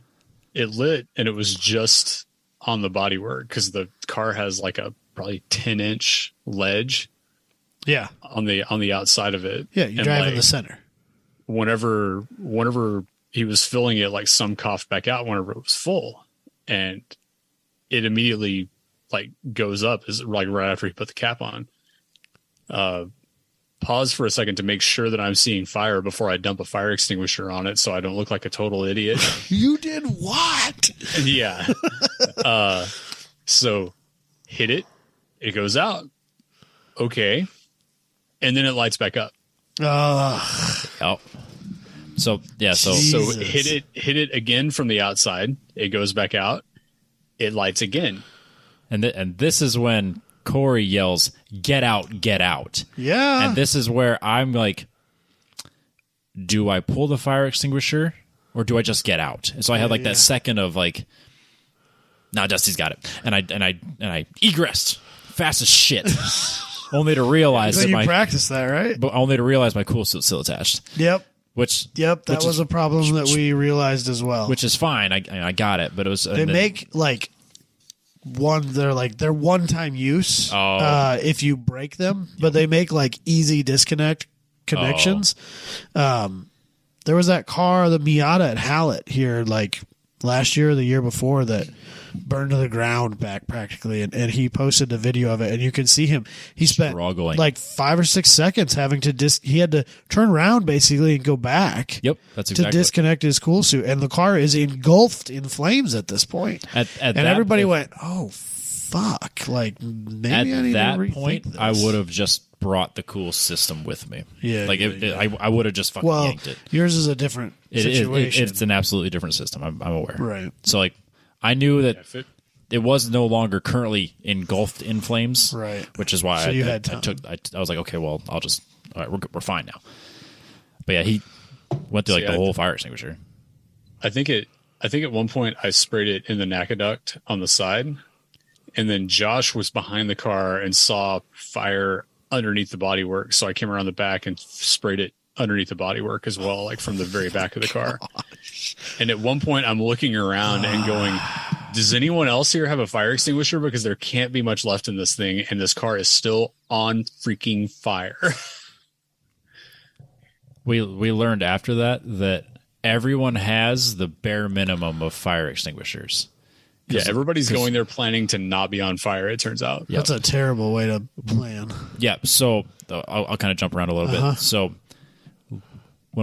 before we go back out later, we're not going to go back on track without a fire extinguisher. Right. And we don't have a spare. Yeah. And there's not a single spare in the entire paddock. That's crazy. Nobody has a spare. So that's crazy. So we send Dusty to go buy 2. I have 2 fire extinguishers in my work truck, and by law I'm only required 1. Right. But what happens if I use one? You need one. Yeah, so I carry 2. We have 2. Yeah, turns out if you have to use one, you end up needing another one. Yeah. Yep. So no one else sprayed it, but we got it out, and then like the marshal came over and was talking to us, and like, are you okay? I was like it didn't even occur to me for a second that I wouldn't be okay. So I was like, Booney's like, are you good? Are you good? I'm like, I'm fine, man. Like, what's going on with let's make sure the car's okay. Yeah. Are we fucked? Yeah. Like, what's broke? And why did it start on fire? Yep. So the funny thing about it being the guy with the fire extinguisher was it wasn't ever because because we were just sitting there. Like, it wasn't a thought to me of like, oh, like Robbie's in there. It was just like, get the fire out, save the car and save all of this. Like, it wasn't specifically like, oh my gosh, my friend is in there. Yeah, I honestly. Well, I mean, fuck that guy, but yeah, but like I like, which is why when you sprayed it, my first assumption was he's got it. I'll just sit. And then you did. Then it burst again. Then it did you back, go out the passenger side then? Yeah, I went out the passenger side. Okay. Yeah. Oh wait. No, yeah. Yeah, I did. Oh, okay. Yeah. So if I'm sitting in the car, I came out. I came out to the right. Okay, yeah, that tells how much I was You were focused on something else. Fully focused on you had a job where to the do. next you fire had a job was to do, coming and from. that's what you needed to stick with. And I commend you for doing such. Yep. Yeah. So it was spooky whenever I was putting my fire suit on. Like he goes out at 9. At like 9:20, we all started kind of getting in our gear just so we're like fully ready. And I like look down as I'm putting on my fire suit, and I'm like I put this on really silly. Well, no. So the thought I had was like, I've put this on a lot of times, but pouring fuel into a hot race car that just came off of a racetrack is like potentially the most I will ever need this gear. Like, if anything, like just driving a car on track isn't as dangerous as pouring fuel into a hot ass race car. I think that this car and then makes 40 it minutes feel later, worse, too. shit's on fire. I'm like, ooh. Because when we were putting fuel in the Neon, that had a factory gas tank. Yep. We filled it through the factory gas fill. And I guess it never really crossed my mind that it could be an issue. Whereas this car, the engine is a lot closer to the fill. Your friend is literally leaning against the fuel tank. Uh-huh. And yeah, this car definitely feels more dangerous in a fueling situation. Yeah, I can see that. Than a street car turned race car does. Yeah. And then like I think all of the teams around us were using like ATL dry brake systems. So whenever they're fueling, for the most part, like there's literally like nothing comes out of the car. Dollar bills. Yeah. But I think we proved that they're worth the dollar bills. But to say Saturday, I would have written you a check for whatever for dry brakes on Sunday. Yep. What? Until we got through that first pit stop on Sunday, like I had something hanging over my head, and Yep. it wasn't, it's not my car, it's not me in the car or anything, but I'm the guy standing there next to it, and you could tell it really bothered Booney. What happened? Did we find we found out. So, but like same thing. Like he never once was it like about the car. It was never about the money. It was always just like he went the opposite direction of Dusty, where his first thought was, my friend is sitting in that car right now. What a guy. Yep. And so he all day Saturday, it was like you could just tell, like you could see it on his face. It was bothering him that I was sitting in his car that was on fire. Yeah. So I didn't even give it a second thought. Like, the fire's out, let's go. Yeah. But you could tell it weighed on him all day. And he, like, honestly, if things had not gone smoothly the rest of the day, and Josh and I had said like, fuck it, let's go home, would have gone home. No, like, wouldn't have been a fight, wouldn't have been anything. Yeah. So it fires out. Marshals are like, okay, let's, you're good. Let's get you off pit row. So they bring us around. I hop in the car and then not drive it, but like I'm steering it as we bring it back around to our paddock area, and we're looking through it, and like there's no real damage. Like the only damage that was there was like a little bit of the vinyl kind of melted a little bit, and then like one electrical tape that was holding a piece on kind of melted. Everything else, you would have no idea. Other than the 8.5 pounds of yellow, caustic, nasty fire extinguisher powder. Oh, so gross. If you're wondering, it tastes terrible. Fucking terrible. It's very not good for you. Yeah, you should see. Like, it's better than fire. You should see, but it's not good for you. You should see what it did to the exhaust manifold. Yeah. Like, it just like corroded the shit out of it immediately. Yeah. So another thing that we didn't bring was a vacuum. Luckily, Stratus had one. Oh, so we spent. There's a common theme here. Yeah, but they needed things that I had later in the day, so yeah, that worked out. Suck it. Yeah, so we immediately started cleaning up, and we kind of started looking into it, and we realized that the biggest, actually, there was two issues. So our vent line had drooped and hit our alternator and belt, so it had a hole in it. So when it would pressurize, it would just kind of dump fuel onto the alternator. Oh, good. That's where you want it. Yeah. A thing that sparks. Exactly. And very helpful. And that had been a last minute attempt at fixing the fuel vapor like smell issue on Friday night. So that was a late night change. Yeah. Yeah. If we would have had like another zip tie or had it higher, like it was just one of those things. Like we didn't even think for a second that it would droop because it was way above where it got hot, where it ended up being. It warmed up and then everything kind of sagged and stretched. Yep, everything just kind of settled. You'd be surprised how far stuff can do that. Oh, it's crazy. Yeah. But the real problem was that we have a fuel pressure regulator, and it's one of those that has like different fittings on different ends, and then if you don't use that, there's like a plug in it. Mm-hmm. That plug had backed out. Oh, so good. it was just squirting fuel. That's crazy. Yep. This is what Charlie made a comment. He's like, COVID manufacturing. Wow. You see weird shit now because things were made during COVID. I'm with you there. And he's right. He's absolutely right. So we tore the car apart and fixed that, and I mean that's all. Like seriously, all it was like we just redid the plumbing on it and then just like tightened it. That's all it was. Oh my gosh. And there was like no real damage, but like it took us hours to get all the fire extinguisher stuff out and get everything cleaned up. And then, later in the day, Josh was, we got the car ready, and Josh was comfortable enough with going on track, so he took it out, and we, did a little bit more shakedown stuff to get it ready for Sunday. And then, so I think he put an hour and a half at the end of the race to get the car ready for Sunday. So, I mean, that was... And then had one other minor issue with the map sensor. Oh, yeah. So many things. So he went out. This is the part where the car likes to kick you in the balls. Yeah. Right. So he had been out there, and he came back, and he's like, it's driving like shit. And like the map sensor had gone bad again.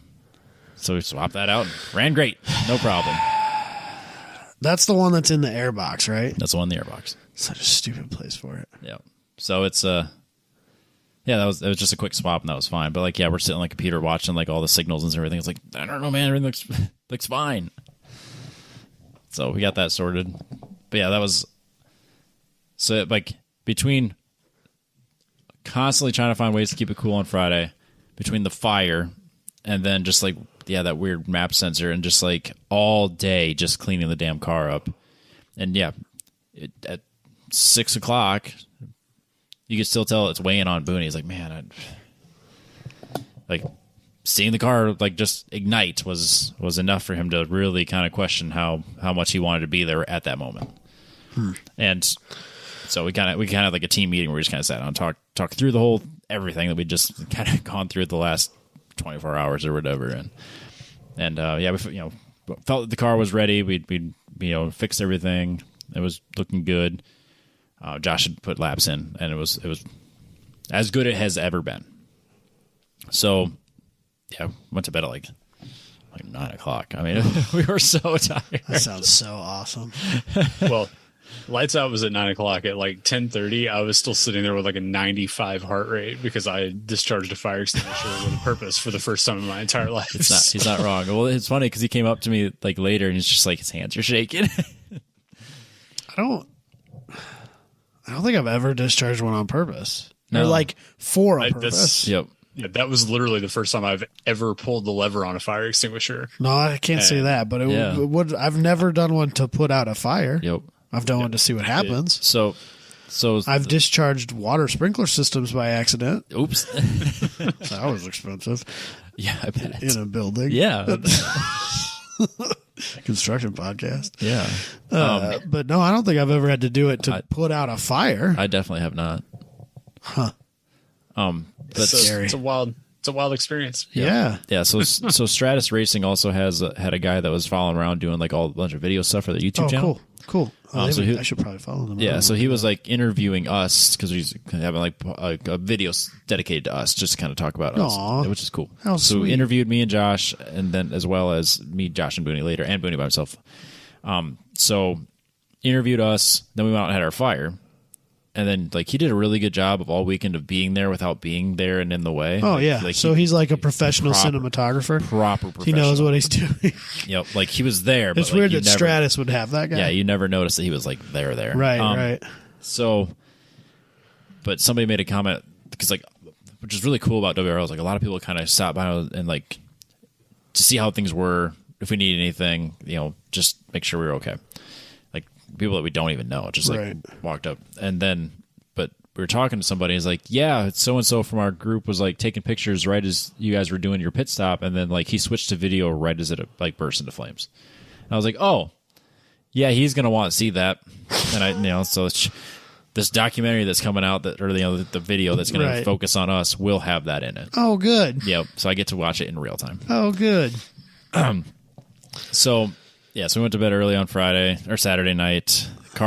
Feeling better about where the car's at. Like we've spent Sunday. Let's do this. Yep, we have spent all day Saturday getting the car back to being ready. How many more times can it kick us when we're down? Yep. So we went out and like Booney hadn't driven it on Saturday. Right. So he was going to start the race, and then Josh was going to run, and then I was going to run. So I can catch up with where I'm at with pictures.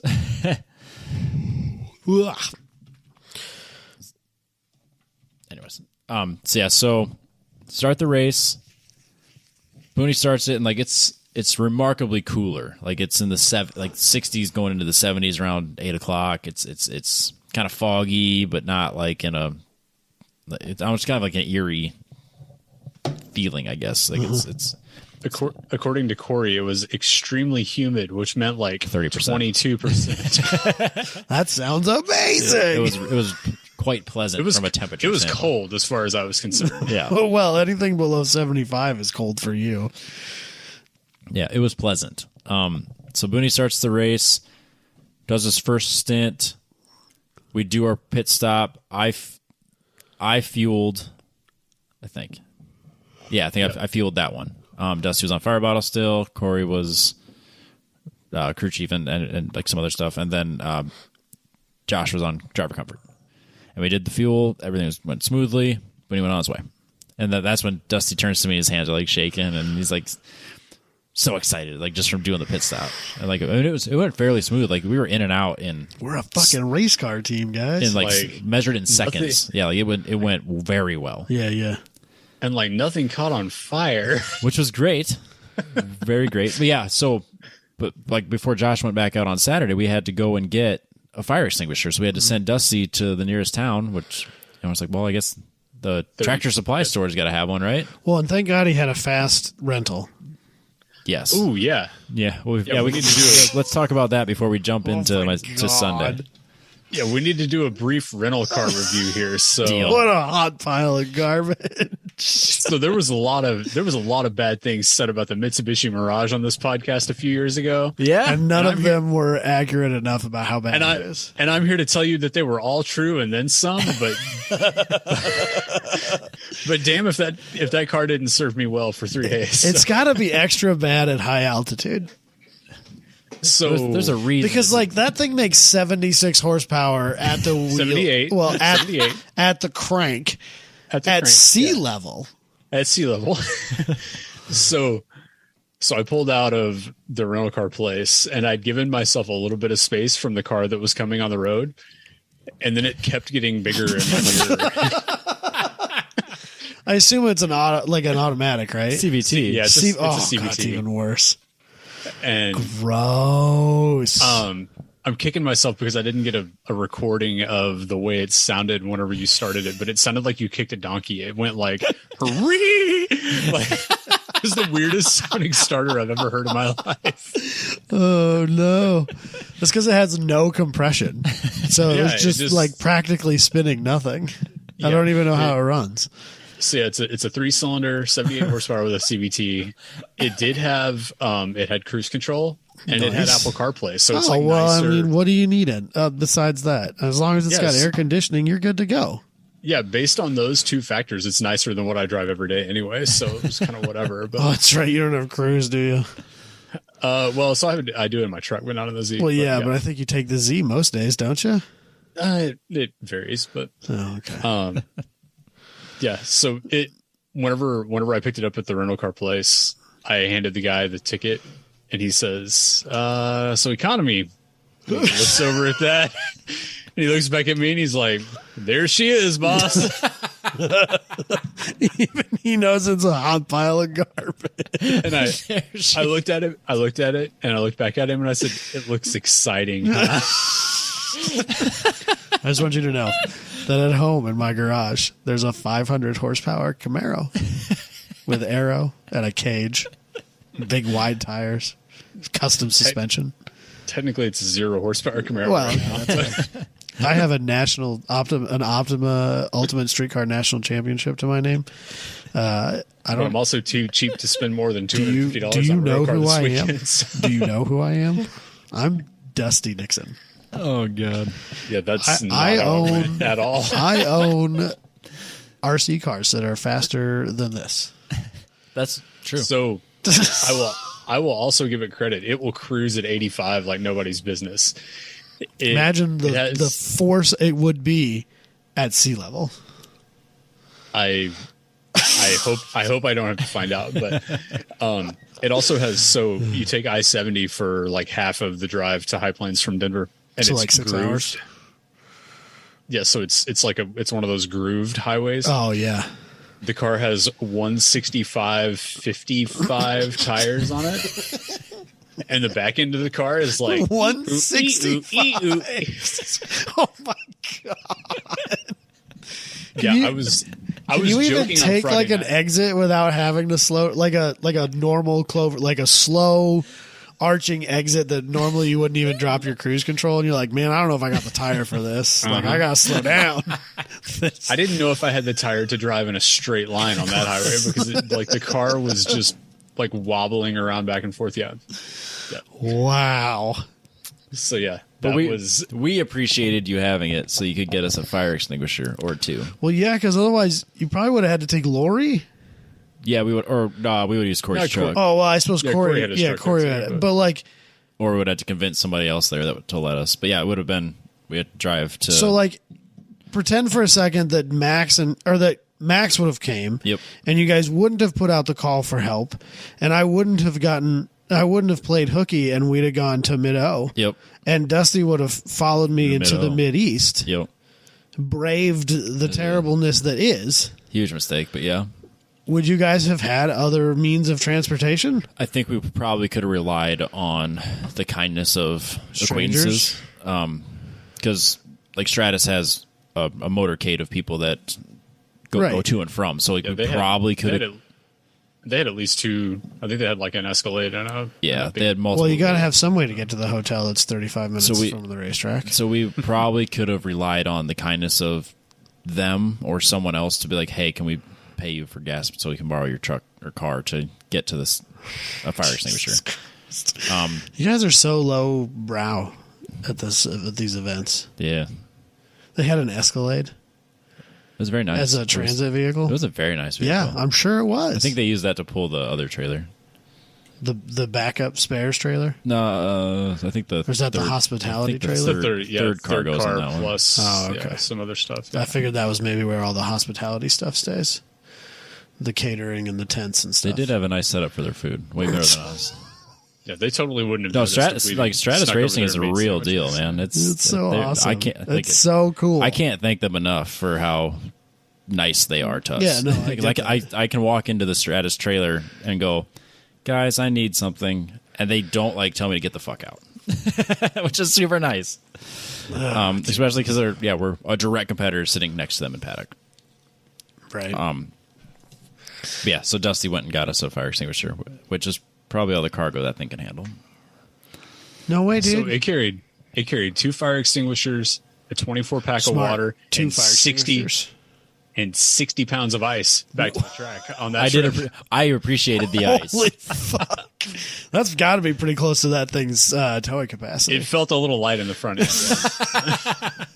Well, I mean, with a 165 up front, I can't imagine. You probably were close to overheating those rears, too. Yeah. Who needs a Johnny Wang on the back of that when you got 60 pounds of ice in the back? That's all the downforce a man needs. Yeah, we went through a lot of ice. Jesus.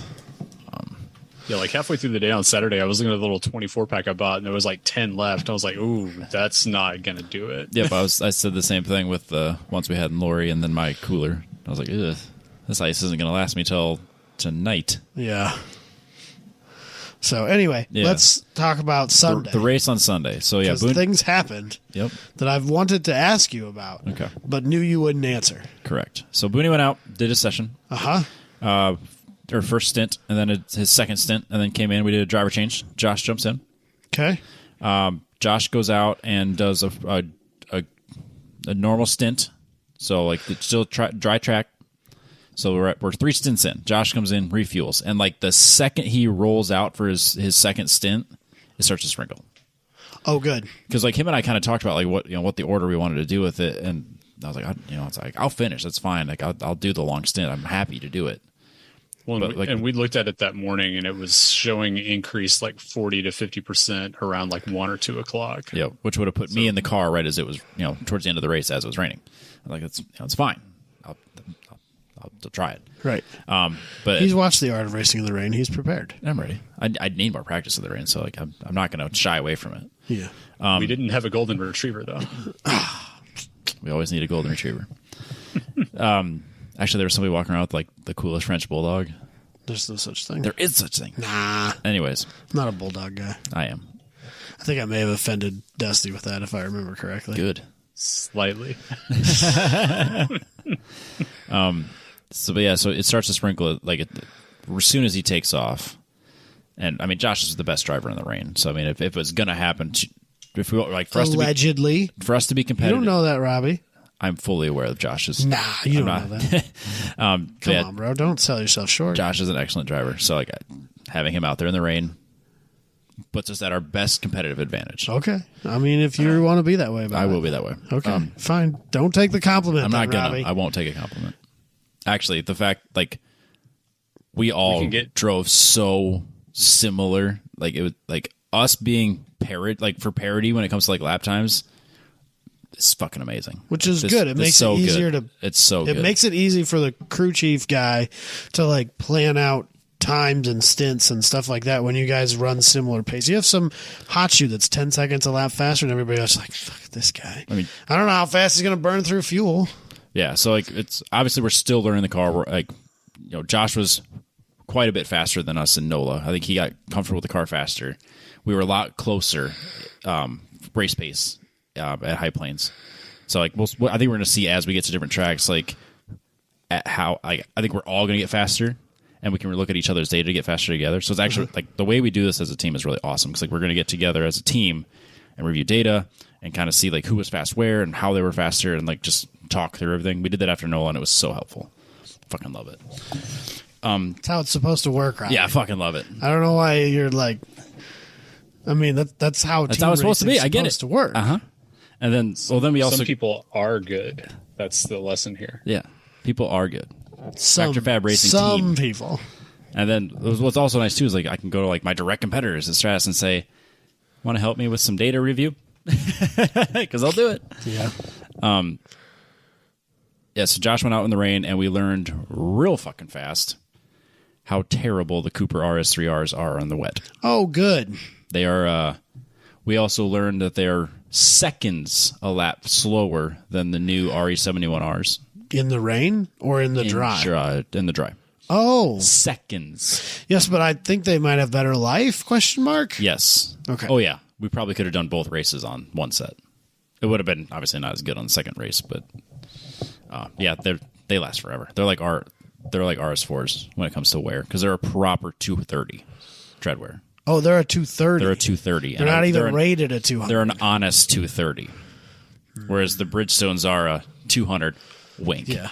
But the 140 comes first. But the Stones are remarkably faster and remarkably better in the rain. So yeah, Josh was struggling. Interesting. Josh was struggling in the rain because they were hydroplaning real bad. Really? Real bad. Which is wild because the Bridgestone is like an asymmetric, it almost looks like an AO52. Yeah. Yeah. Where the Cooper is just straight V-shaped grooves. So it's really wild that it's that much difference in the rain. But that's interesting. That's some one lap stuff. Yeah, but the Cooper doesn't have any rain channels the circular channel. Right. They go all the way around. Yeah, you know what I mean. Yes, I don't have any of those. It's just these. the 45-degree V shapes. So it's flat in the middle, right? Which is a problem. Huh. But yeah, then Stratus made a comment to us later. They're like, yeah, that's why we can't run those. Is because if we get a wet race, they're dangerous. They're worthless to us because they're that bad and they're wet. Thanks for the heads up. Well, I mean, yeah, man, you got to learn some of this shit on your own. Yep. I mean, I get that that they're friendly, but at the same time, I'm not going to just hand it to you. Well, they were running them earlier in the year. Yeah. And then I don't think we haven't really had the chance to talk about tires. Right. Because they have all of the Bridgestones that are available in that size. What a bunch of jerks. Literally all of them. What size does that thing run? I think they're running a different width. What do you run? I think we're running 225s. Square? Yeah. Yes. So tiny. Fucking Miata tires. Basically, yeah. But they're 17s, okay? And it's also the lightest weight Miata on Earth. Now it's a Fusion. Yeah. Get it right. Fusion. Lightest, it's for sure the lightest weight Fusion. It's a mid-engine Fusion now. Yeah, so I'm probably buying Nixons for the Z probably tomorrow. So I'm going to give those a try. I've heard good things. Austin Hurdle had a lot of good things to say about them. Yeah. So we'll kind of see what we're going to do for VIR. We might stray away from the Coopers, especially if there's a chance of rain. Yeah. So we're not sure what direction we'll go since we But can't. by the time you know if there's a chance of rain or not, you kind of need your tires already. Luckily, Tire Rack will deliver tomorrow. If they're in stock. If they're in stock. So, which is a real hit or miss thing these days. Because the Stones are not an option. They're out. Yeah. They're not in stock. So we're apparently Kumos are hot. Kumos are hot. So yeah, I think we're going to talk as a team on Sunday and kind of plan for that on what we want to do. So that's still, again, that's up in the air. I think the Coopers are out though. But yeah, so Josh was out there struggling, but because we're in the rain, his stint lasted long. So like his second stint was almost 2 hours. Oh damn. Yeah, or just shy of it. I think it was a long second stint. Okay. Which put me in the car with right at 3 hours to go. Okay. But then, of course, by the time he comes in, it's starting to dry. Like the track is getting dry again, which works for me. Absolutely. Yep. So I go out there. My first stint, I'm doing well. I continue to keep chipping away at my times, getting comfortable with the car, really pushing it. Like, but not unnecessarily, of course, but like getting faster, and like, yeah, just getting into flow. Like I've never been in flow mentally with that car like I was in that first stint. Like I was just like, I'm hitting on all cylinders. The car feels great. The traffic wasn't terrible because there's been some attrition. So like there were some wide open spots where I could like really focus on hitting the right lines and the right braking points and just carrying the right speed. So yeah, I was doing really well there for that first stint. Came in and I think this is where Josh said, "You're doing great. We're looking, we got P3 now." Yeah. So I think while you were out, the 9.4 guys started having issues. Yep. They had an issue with the throttle body. I think what they said was it was breaking like the wire harness going to it. Ooh. Yeah. So they came off track. We picked up like probably 3 or 4 laps on them. They came back out, did like 2 laps, came back in, came back out, and then ended up having to retire the car. Yep. So came in and we're looking at get P3. Uh-huh. And then Stratus's gold car was out there struggling. I think they had a blown head gasket. They'd been pouring water into it all day. Yeah, and so they were stopping like every 40 minutes or so and just topping off fuel and then adding water to it. Like basically all day. So we were only like 10 laps behind them, I think. Yep. So at the point that this would be my second stint, they're still out there putting in laps. So that we're within, just not fast ones. They were still pretty fast, but like the car would get to a point where it's overheating. They have to come in. Okay. So like, yeah, so they were still running like 55s or something like that. Those cars are remarkably faster. Do they run the 2 liters still? They're still running the 2 liters. Okay. Yep. So they were still, they're putting in fast lap times, and they're still out there. So it's like, if we can get P3, great. Yeah. P2 wasn't even on the table yet. But then into my second stint, I see the gold car parked on the side of the track. And they didn't. Oh, like not at pit lane? Not at pit lane, side of the track. Broken down. Side of the track. Going into turn 8. Okay. Just sitting there. And I never saw him come back out. So like, my second stint I put in, and then we come in, and then Josh is like, Stratus is out. All you need to do are 2-minute, 10-second laps. Just finish the race. Like, take care of the car, finish the race, and we got P2. So I go out there and I'm running like 209s. Like I'm trying to find how to get down to a 210 consistently. So that I'm kind of trying to save fuel to make this last stint finish the race without having to refuel again. So like I'm running, which is actually harder because like when I was at like around the 201, 202 range, I knew where I was in traffic. And then I cut 8 to 10 seconds off of that. And I don't know where I'm at in traffic anymore. I feel like I'm in everybody's way. But so then there's some cars that are clearly racing to the finish to try to get positions. Then there's other cars that are clearly locked into a position that is just trying to finish that are way off pace, just taking care of the car. Right. So you're seeing who's doing what. So it's like, like you see a car in your mirror, well, they're actively not trying to pass me, but this other car is gonna. So it's just kind of like playing that game. That reshuffling was kind of So figure that out in the last stint. And this is like, I thought we had topped off completely. I thought we had 10.5 gallons of fuel for that last stint. I'm doing everything I possibly can to conserve fuel. I go into a brake zone, I just let off, and I coast, and then barely brake, and then take the turn, doing everything I possibly can to save fuel. And like, get to the end of the race, it's at like I think Corey said over the rail, we have 8 minutes left, and I'm like, I'm out of fucking fuel. Oh no! So I mean, it doesn't like 0.0. So like, I'm doing a few more laps. I'm like, man, I'm at 1.2, man. How much is left? And he's like, whatever. And like, we get down. I'm like, I'm at zeros. How much is left? And like I don't know, 4 minutes. 4 minutes. A couple minutes left. No. And I was like, all right, I'm gonna do another lap. I'm at zeros. And like, for my second stint, I did 2 laps at 0, and it sputtered. I had to come in and get fuel after 2 laps. Because the second stint, we thought you were going to have more time, and then you said it sputtered, and we were like, whoa, go, okay. Because we were going to go until I needed fuel. Yeah. And I did.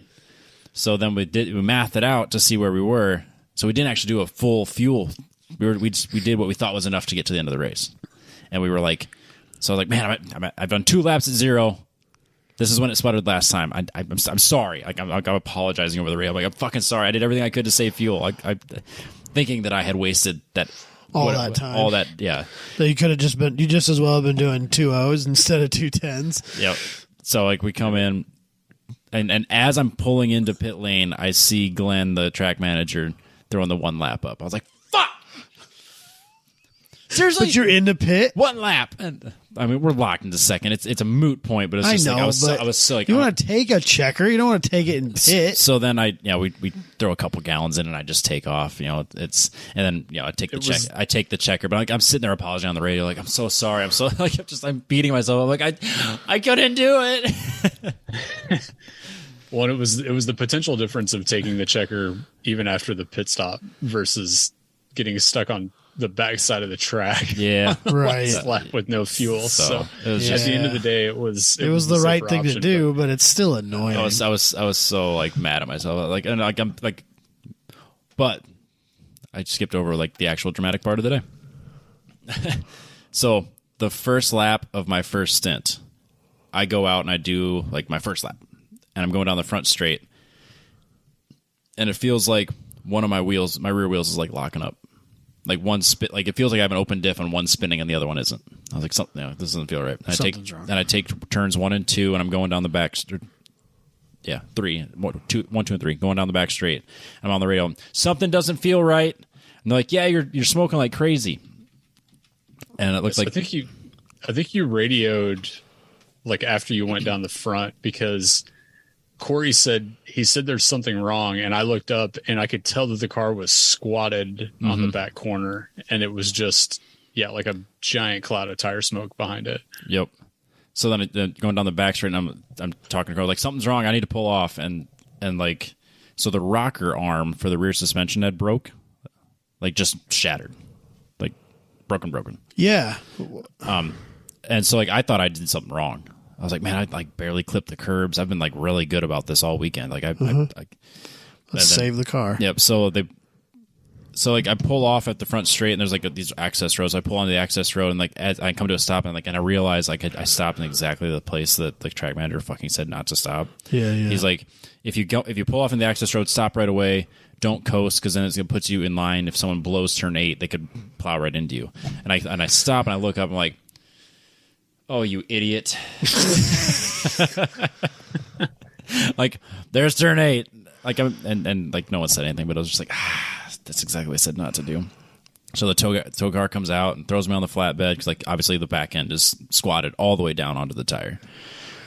So they bring me in, and they drop me in front of the Flory, and Ben from Sabico, they get me off the rollback. They've already kind of started taking body panels off. To say, before he even started dropping the rollback, we had the doghouse off, and we're working on getting the rear corner of the bodywork off. Yep. And I'm like, I would be kind of annoyed with that if I was the tow truck driver. No, he was so super cool. I made up for it by like grabbing the ramps and like trying to help the guy get it all set up because it was a whole production to get the thing off of. Like it was going to be a production. No doubt in my mind that car is a pain in the ass to put on a rollback. Yep, yeah, it was going to be a production in a good situation, and with it dragging one corner, it was a trick to get it. They basically like had multiple people lift the car off the back. Booney ended up putting the jack underneath it. Yep. Which is a trip because it's like all any of us lightweights can do to hold the car up on the jack to begin with. Oh Jesus. Yep. So because that has kind of like a weird little. It's not a jack. No, it's like a Formula One style. Yeah. You just hook it and then tip it up. Yeah. So they get me off the rollback, and then the tow truck driver leaves, and then Ben from Sabico comes over, and he's like, "I wouldn't even bother getting out of the car. We'll be done in a second." Okay. All right. Cool. I'll get comfortable. And then sure enough, we had a spare rocker because this was on our spares list from the beginning. Okay. So pulled it off, threw it back on, threw the body panel back on. I bet I was in pits less than 5 minutes. Nice. And then I went out and ran consistent laps all through stint 1, stint 2 more conservatively, and then stint 3 was more of a fuel saving, and then finished the race. Hell yeah. Finishing. You get that checker, and then you go. Is that like the greatest moment of your entire life? It was so good. Your wife's not here. You don't have to tell. It was my second bed. No. It was so when much. I got married. But no. She's not here. She doesn't listen to the podcast. So. No, pulling up pit lane after the race, and just kind of like, just like that. We fucking did it. Oh, we fucking did it. This is the first race you finished Endurance. First, right? As a team, this is the first race. No, or did you guys finish one at NOLA? We finished Sunday in NOLA, but it wasn't like this. Okay, it wasn't even close. Right. We did 198 laps on Sunday. Oh my gosh, that's crazy. Yep. So finished P2. 198 2-minute laps. That's insane. If we would have done that on Saturday, we would have been like, oh God, what was it? Stratus went P1, P2 overall on Saturday. Yeah, we would have. Which is awesome. Way up there on Saturday. I don't think they got overall on Saturday because they ended up parking the cars to save them. I could have swore that they posted on their social media. They were running P1 and P2 on Sunday until the gold car fell out. I could have swore they posted on their social media that they were P1, P2 overall. They were running P1, P2 for a while, but that didn't last. But the blue car won Sunday. Overall? Yes. That's so cool. I mean, I assume that those cars are more than capable of it. Like, and this track, those in the GTO cars are most likely going to be one of the two class cars that are going to win for sure. Whoever wins either GTO or GTU is probably going to win overall. There's a good chance of it, especially at this track. This was a GTU car track. Like it was really set up for like those high speed corners that these cars really do well at. But yeah, coming into pits or after that race and just like getting in line for like the tech inspection stuff or the. Oh yeah, it is P1, P2 in class on Saturday, and then P1 overall, and P3 in class. Yes, but yeah, that's so cool. Just like pulling in, coming to a stop, waiting to get on scales, and just kind of like that. Man, car's not on fire. He asked us for a cigarette. I'm not sure what that meant. Yeah, that sounds like Robbie. That's the Robbie I know and love. That makes sense. That checks out. It did feel that good. That math checks out. But like the feeling of just like finishing that race and being on that podium and feeling like we earned it. And like the team just came together so well, like for the pit stops and like anything that got thrown our way on Sunday, we just like figured it out and knocked it right back out and we're like back on track. It was as if this team had been running together for years. That's so cool. Everything just worked on Sunday. So fucking proud. That's a problem for Dusty though, because now he's going to be expected to go to more of these regularly, and I don't think he's got the rewards points to do that on a regular basis. I know he needs to move here. Well, there is that. We've been talking about this for a long time, but so at one point on Sunday, I knew things might have been going like not terribly because it was just me, Corey, and Booney in the pit. I think it was Robbie was in the car. Booney looks over at us and goes, "Shit, why do you assholes have to live so far away?" Yeah. Yep. That's that's how good Sunday went. I just cracked up and I was like, I take it to mean things are going all right here. Yeah. The fact that I actually felt good in the car, that I felt like I was starting to get to driving it closer to its limits. The fact that we were able to go 3 full stints in that car without any real issues. We had the rocker brake, and then we fixed it, and we're back on track. But it's one of those things, like, because I'm talking about, like, man, did I fuck up? Is it my fault? It's like, no, this is a fatigue thing. You don't have the endurance ones in yet because they have a different set that that we're going to replace it with. But, Yeah. But he's like, so it happens. So it's just the fact that it happened on your first lap and not Josh's last lap Means nothing. Nothing. Yeah. So shit breaks in endurance racing, I guess. I don't know. Weird. It's almost like that's kind of part of the game. Yep. You can't win a race, you can't finish. Very true. So Yeah, so like talking to I can't remember her name from Stratus. Katya, yeah.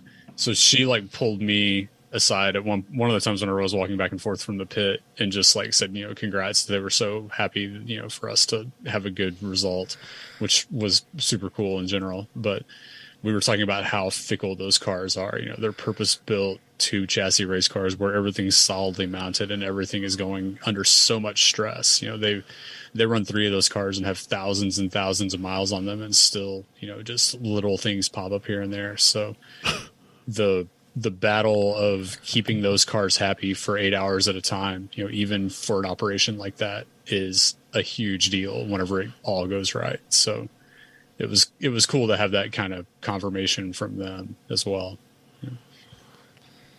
you fucking did it, Robbie. we fucking did it. That's so awesome. Because Booney and I were driving on the way back, and we turned to each other, just like, God, we needed this. After the way the rest of this year has gone, we needed this. Yeah. We needed this you're not bad. wrong. And so yeah, obviously I wasn't going to stop racing, but it was just, I'm sure it came across in the podcast the last handful of weeks where I was just like, man, I just want to go skating or do something else. I'm so I was burned out. Yeah. But this brings it all right back. Yeah. That hit came back real good. Yeah. That was good. I wasn't even in the car, and that was like, Oh, I know exactly how that feels. Because that was the way it was when I was at Brainerd with the Neon and the team. And I never even got in the car, let alone drove it. But it was still just the coolest feeling in the world. Endurance racing is something else. It's a whole different level. Yeah.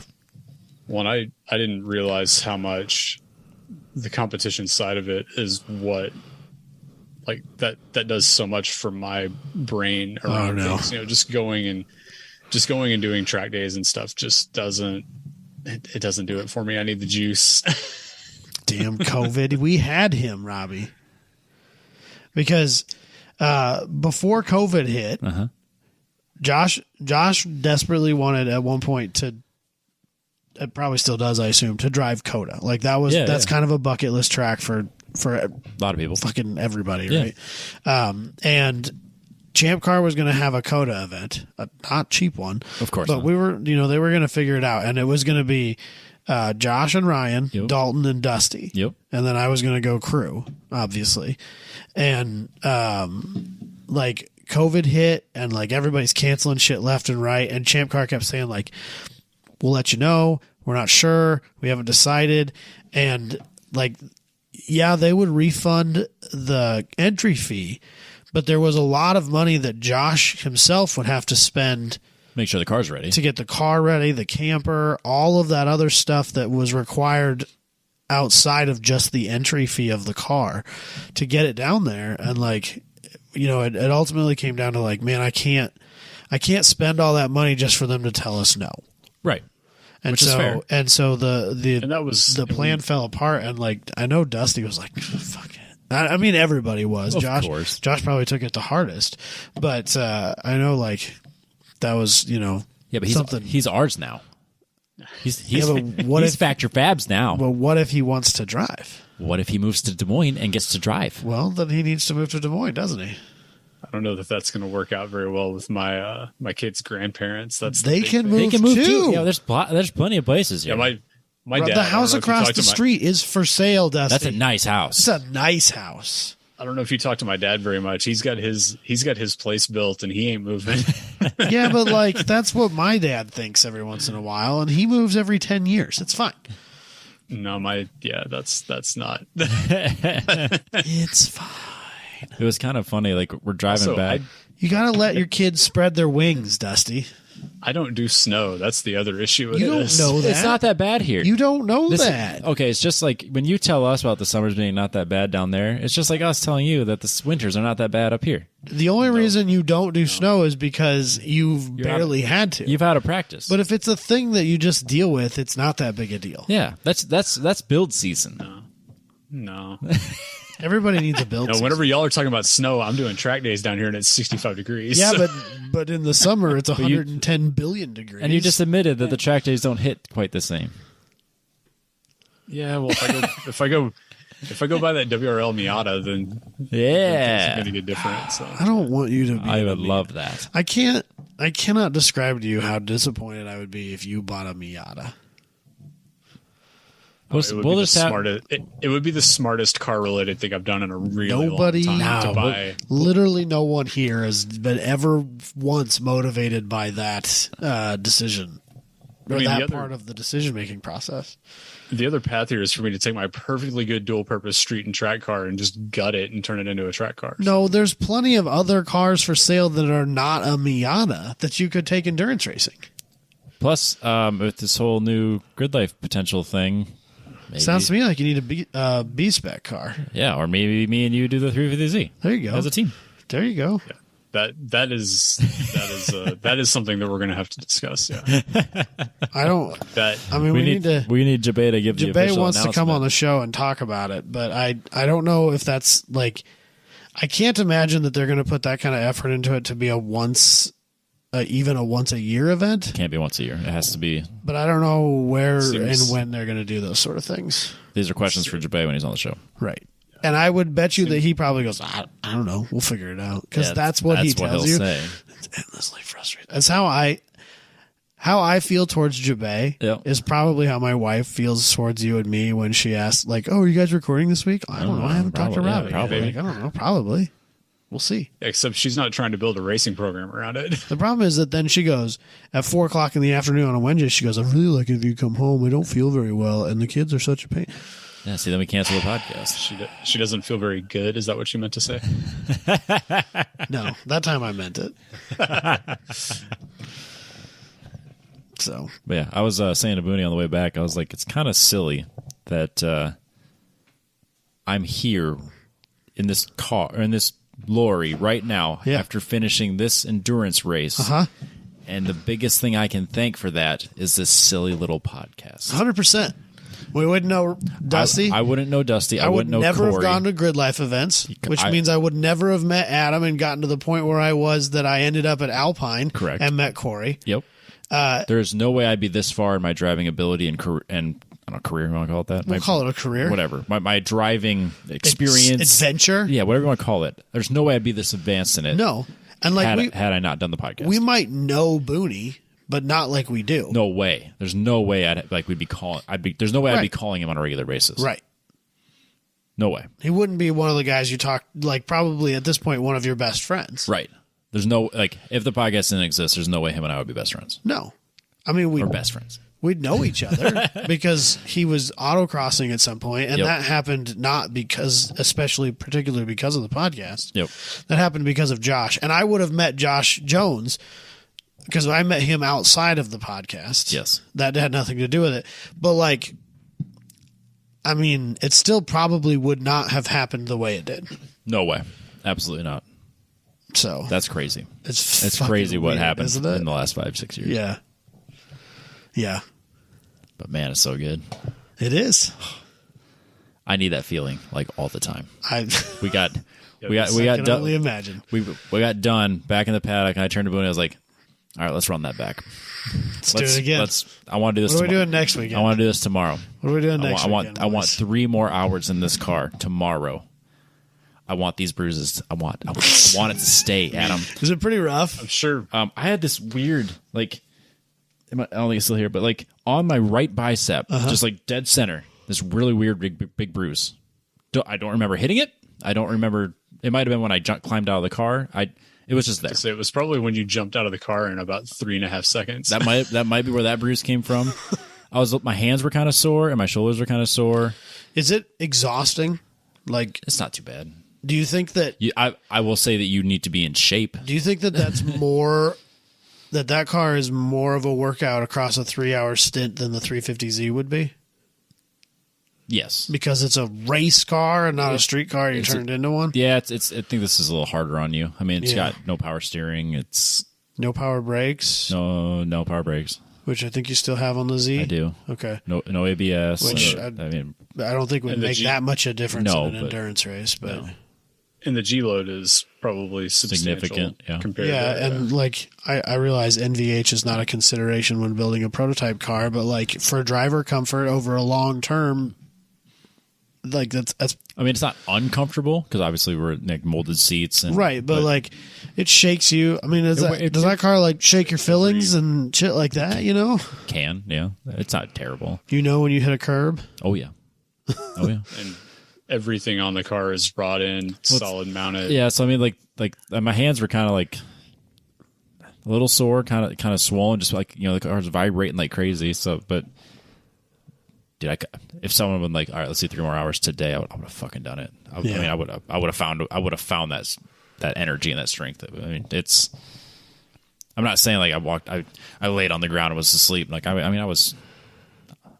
Shit, man, I could have gone hours more. Well, I know, I get that, but like, it's still but that's an adrenaline thing more than a. But yeah, I would say that. It helps to be in better shape, especially. I've no doubt in my mind of that. I've told so many people that driving a car at a high level on a racetrack is a way, way, way higher physical load than you think it is. Oh yeah, and anybody who thinks that racing does not require physical fitness, I have challenged to go simply to the local go-kart track and do 10 laps in a go-kart and tell me your leg's not tired. That's not more exhausting than you ever dreamed it would be. Oh yeah, for sure. Let alone 3 straight hours in what is essentially a go-kart with probably remarkably higher G-load abilities. Yeah. Than a local go-kart track go-kart. God, it's so good. I need that, like, right now. So I need it so much more. On Sunday, I texted my dad a couple of different updates through the day. And at 2:00, I said, Robbie just got in and something in the right rear broke, waiting for them to get him towed in. This car takes pleasure in kicking balls. He's not wrong. And then at 2:24, I said, broken rocker, replaced him back out. This is heroin. Yeah. Yeah. That was like the lowest. Like we all looked at each other like, God, what now? And literally 5 minutes later. And then like we like snapped the clips on the doghouse and he rolled out and we just looked at each other like we just won the freaking gold at the Olympics. Like it was high five city. Such a crazy roller coaster in the span of literally 23 minutes right then. And I gave Booney multiple hugs. That's how good the weekend was. What if he has monkeypox? Worth it. All right, fair enough.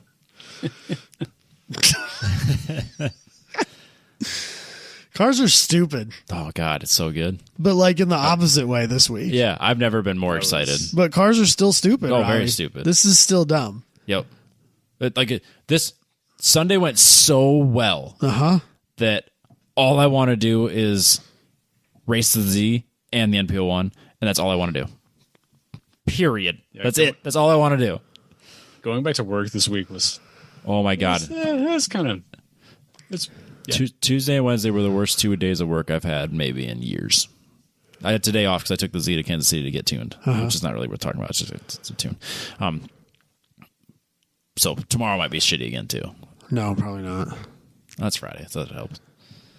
Yeah. Well, I mean, it won't be shitty because you did the Z thing. That was mundane and tedious. No, that'll be carry It'll just over still from be Monday shitty to from Tuesday and Wednesday. Right. Yeah, it's just that same bullshit. right. But yeah, when I get fired, it will, without a doubt, be the day I come back from a race. Yeah, Without a doubt. because that's when you'll say something. That's the day where my patience for Robbie filter did not filter correctly. the filter didn't come back with me, and it's going to be like I was gone. Let's use this weekend as an example. I was gone Thursday, Friday, and Monday from and work. something happened during those 3 days. I'm going to come back on Tuesday to a pile of bullshit, and then my patience will be already gone, and that will be the day I get hauled into HR and walked out. I'm calling it right now. I'm calling it already. I don't. When I get fired. I sent a thing in the group chat a while back of Edward Norton from Fight Club, like smiling with blood in his mouth while he's at work. Yeah, He's just talking about just waiting until the next night where you can go fight again. yeah, That's Robbie. that's me at work. They don't ask questions when you come over, like where the blood's coming from. Jesus Christ, Robbie. Yes, these are bruises from driving a race car. Oh, I need to watch it again. I am enlightened. Man, I can't remember being this excited about racing cars, and probably since the first GLTC race, honestly. That makes me so happy. Like this, I've never felt better about it. Like, I'm not saying I didn't enjoy and I wasn't excited about it, but like it's another notch up from here or from there. Yeah. Now you just got to win. We already have the tattoo bet on when we win. I'm aware. I've heard the tattoo bet. It's happening. I want it to happen. Yeah. Jess does not want it to happen. Weird. I mean, let's be real here. It's going to be a long slog to the top. Oh, yeah.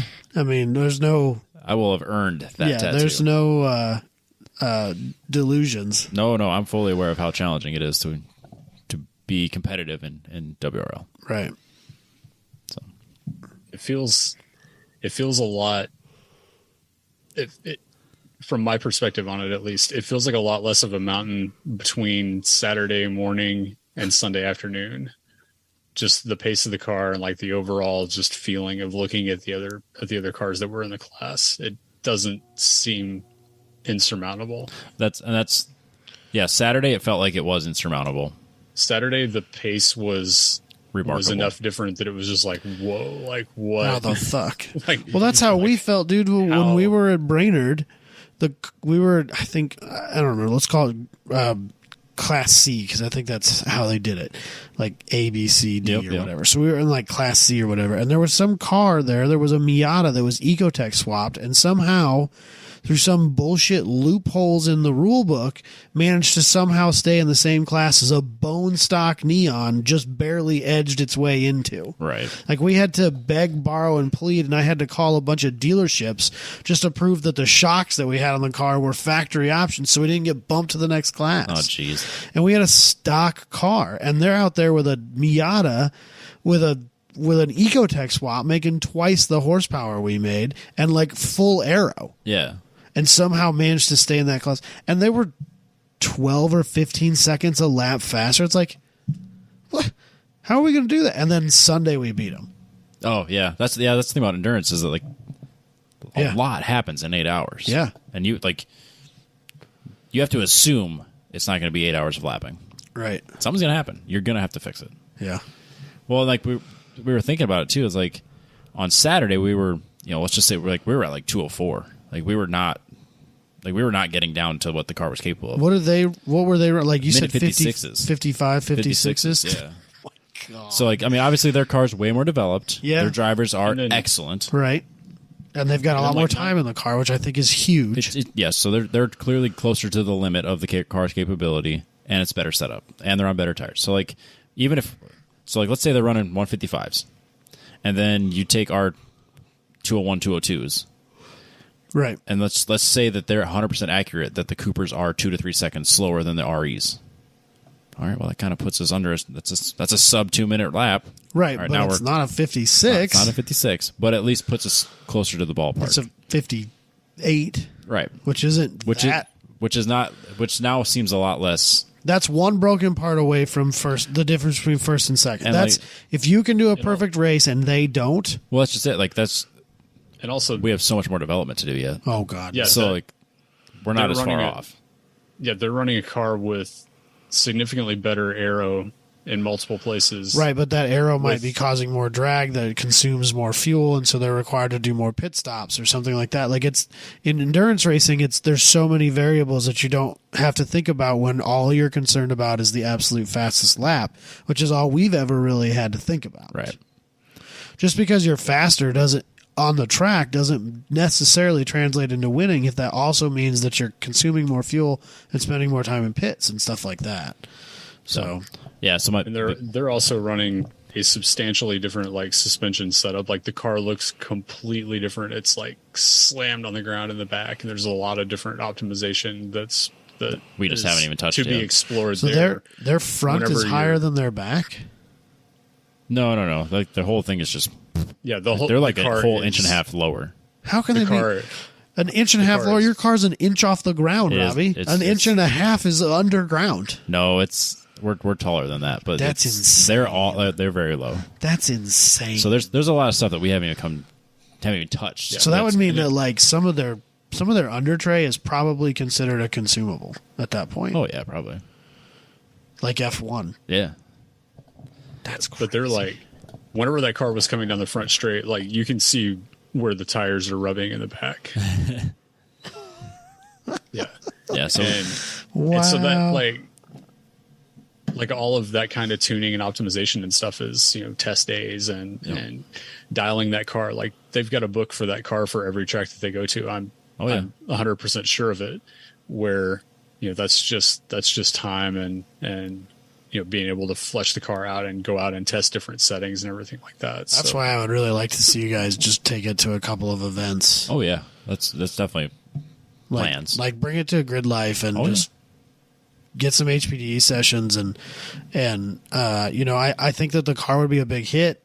It helps you build a fan base, which is something that I know you guys are kind of interested in building and creating, and then get some laps in. Oh yeah. Get some data, figure out the car, realize that you can take these corners 5 miles an hour faster than you thought you ever could because the aero on this car works so much better than you've ever dreamed. Oh yeah, it's insane. It's crazy how fast you can take corners. Yeah. But yeah, no, I thought we do private test days at RPM. I mean, that's right.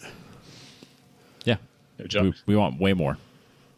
Josh was saying when we got out of the car on Sunday that he realized in one of the slow corners that he was running it as fast in the wet as he was in the dry on Friday. And he said that like a light bulb went off, and he was like, "Man, I'm not." So as it dried out, he's just pushing it harder and harder and harder. And he was like, "This car turns in like nothing I ever thought was imaginable, and I'm still not even. I'm still barely scratching the surface of it." Yep, without a doubt.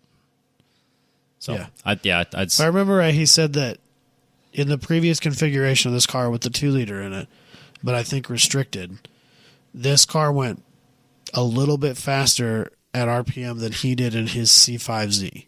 Yes. Z06. Yes. I don't remember if that was on streets or Hoosiers. I can't remember.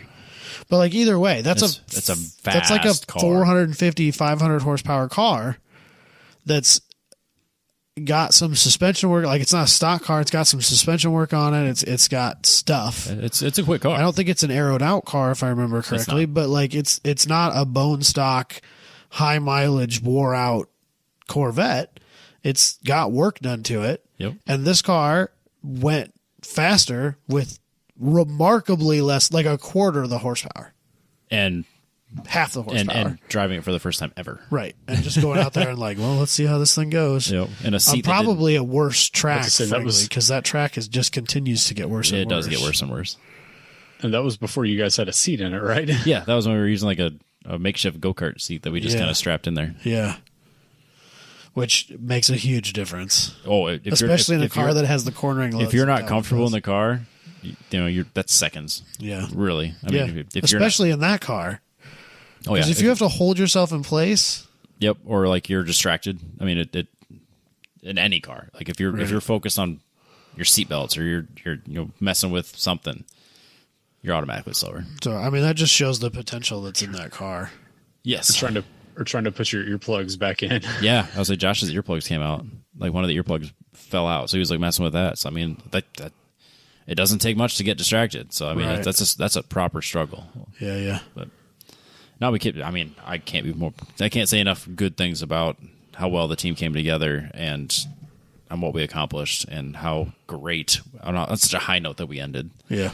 So, all right, we'll see you in Virginia at the end of the month. He's going to show up at Lime Rock next week. He's going to Virginia with us. No, he's going to surprise me at Lime Rock. No, he's going to. Can't wait. See you next weekend, Robbie or Dusty. Yeah. So I need you to send me pictures that I can send to the group message, and then we can play along like I'm there. Don't tempt me. Just tell E-Man, I'm here somewhere. You have to find me. Yeah, let's play a game. Yep. Where's Dusty? All right, this is the longest show we've ever done. Yeah, I'm tired, and I got to go to work. All right. I want to remind everyone to. We're not going to do a big old spiel. No. Just want to thank our sponsors, obviously Factor Fabrication. If you want to follow the racing team, we are on Facebook and Instagram at Factor Fab Racing. I tag it. And they have awesome T-shirts. That they do. We sold a handful of them a while back. I'm sure we can do another run of them if we wanted. So if there's enough interest, we'll absolutely do another run. Otherwise, if you ask nicely, he'll do a lettering on the back that says, "I saved Robbie Veerhout from a fiery race car, and all I got was this T-shirt." That's true. He did save my life. But yeah, if you want to get any fabrication work done, head over to factorfabrication.com. Also want to thank Petrobox, mypetrobox.com. Use the code TTP15 to get 15% off your first box or anything currently available in the store. So if you want to get car culture stuff delivered to your door once a month, that is mypetrobox.com. And then Apex Pro, apextricoast.com. E-Man used our Apex Pro when he was at Mid-Ohio last weekend, so I don't actually have the unit with me right now. But if you want to get a feel for how this works, download the app for free, and you can kind of work your way through the basic data that you can get using just that. And then when you realize how awesome it is to have proper data, get the Apex Pro Gen 2, use the code 10tenths, you get 10% off that and the win amount. If you're going to Lime Rock and you want to try an Apex Pro, find me at Lime Rock, probably near the dyno. Yep.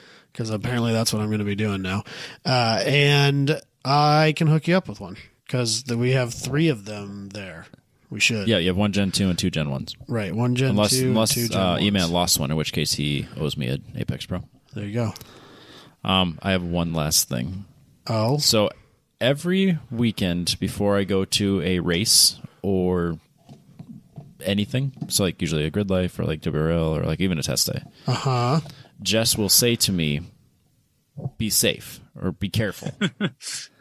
To which I always respond with one of 2 things. Jess, cars just don't burst into flames. Or 2. So this is your fault. I have said this for years. Anytime I go to, and like where she says, "Be careful," I will literally say something along the lines of, "Cars just don't burst into flames, Jess." Or, "People don't just die at racetracks, Jess." Or get hurt at racetracks. That's aggressive, Robbie. So I will always, like, anytime she says "be careful," I will always say, "People don't just get hurt at racetracks, Jess." And then when I had to call her and tell her that the car literally burst into flames at the racetrack, she didn't find it as funny. Your ER wife, nurse wife, she didn't find it as funny anymore. Weird. So, at least that didn't burst into flames. Thanks, Dusty. Yeah. So I sent my wife a text, and I think my dad also, and said, "Small fire, got to put out. Everyone's okay, figuring out what happened." I didn't get a response from her for like 3 hours. So I was like, she's either busy with a toddler or she's figuring out what she's going to say to me, because I came all the way to Colorado to try to get set on fire. Yeah, it definitely shows how serious it can be, because like the marshal said that too. Like they've said, like he was talking to us, he made a comment like, and this is why we are very serious about our safety, because people will push back on like the amount of safety, which is like a totally It's shocking to me how many people push back on safety. Like because the safety that's required is like full fire suits, a balaclava, a helmet, fire gloves, and fire retardant shoes. Yeah. for your fuels when when you fuel during a pit stop. Why would you? I don't understand the pushback on that ever. Like, well, because I think it's hard to find pit crew guys that have that stuff. Right, but when cars burst into flames, right, I understand that. I get both sides of the argument. Yep. And I understand. I agree that they need to enforce that, but I do feel for and understand because that's like literally like, fuck, man. If I want to go with you guys, I have to buy all that shit. Yep, which is why I have a completely spare set. If I want to be a useful person, I have to have those things. Yep. No, when we were talking about getting serious about this, I bought a race quip suit from somebody here locally. Yeah. A spare, so I have a new set of gloves. My old gloves are there, old shoes are there. I need another balaclava. Yeah. But so I have all that. It's like because I intended on having Josh come down with us to Daytona when we were going to go to that. Right. And I was like, well, yeah, you don't buy anything. I have all that for you. It's like Petrie. yeah. So like my intent was to have a spare set for that. Mm-hmm. But yeah. Yeah, and I raced all around across town on Friday on Thursday to get a balaclava because I somehow have never had one in all of my stuff. So I would have bought you one. I was glad I had it. Yeah. Nope, I would have bought a spare. But yeah, looks like we'll be at VIR. Then the next weekend I will be at Alpine Horizon. Ooh, we got some stuff for Alpine. Yep. That's pretty exciting. So, all right. I think we had a full show here. yeah. We'll catch everybody next week.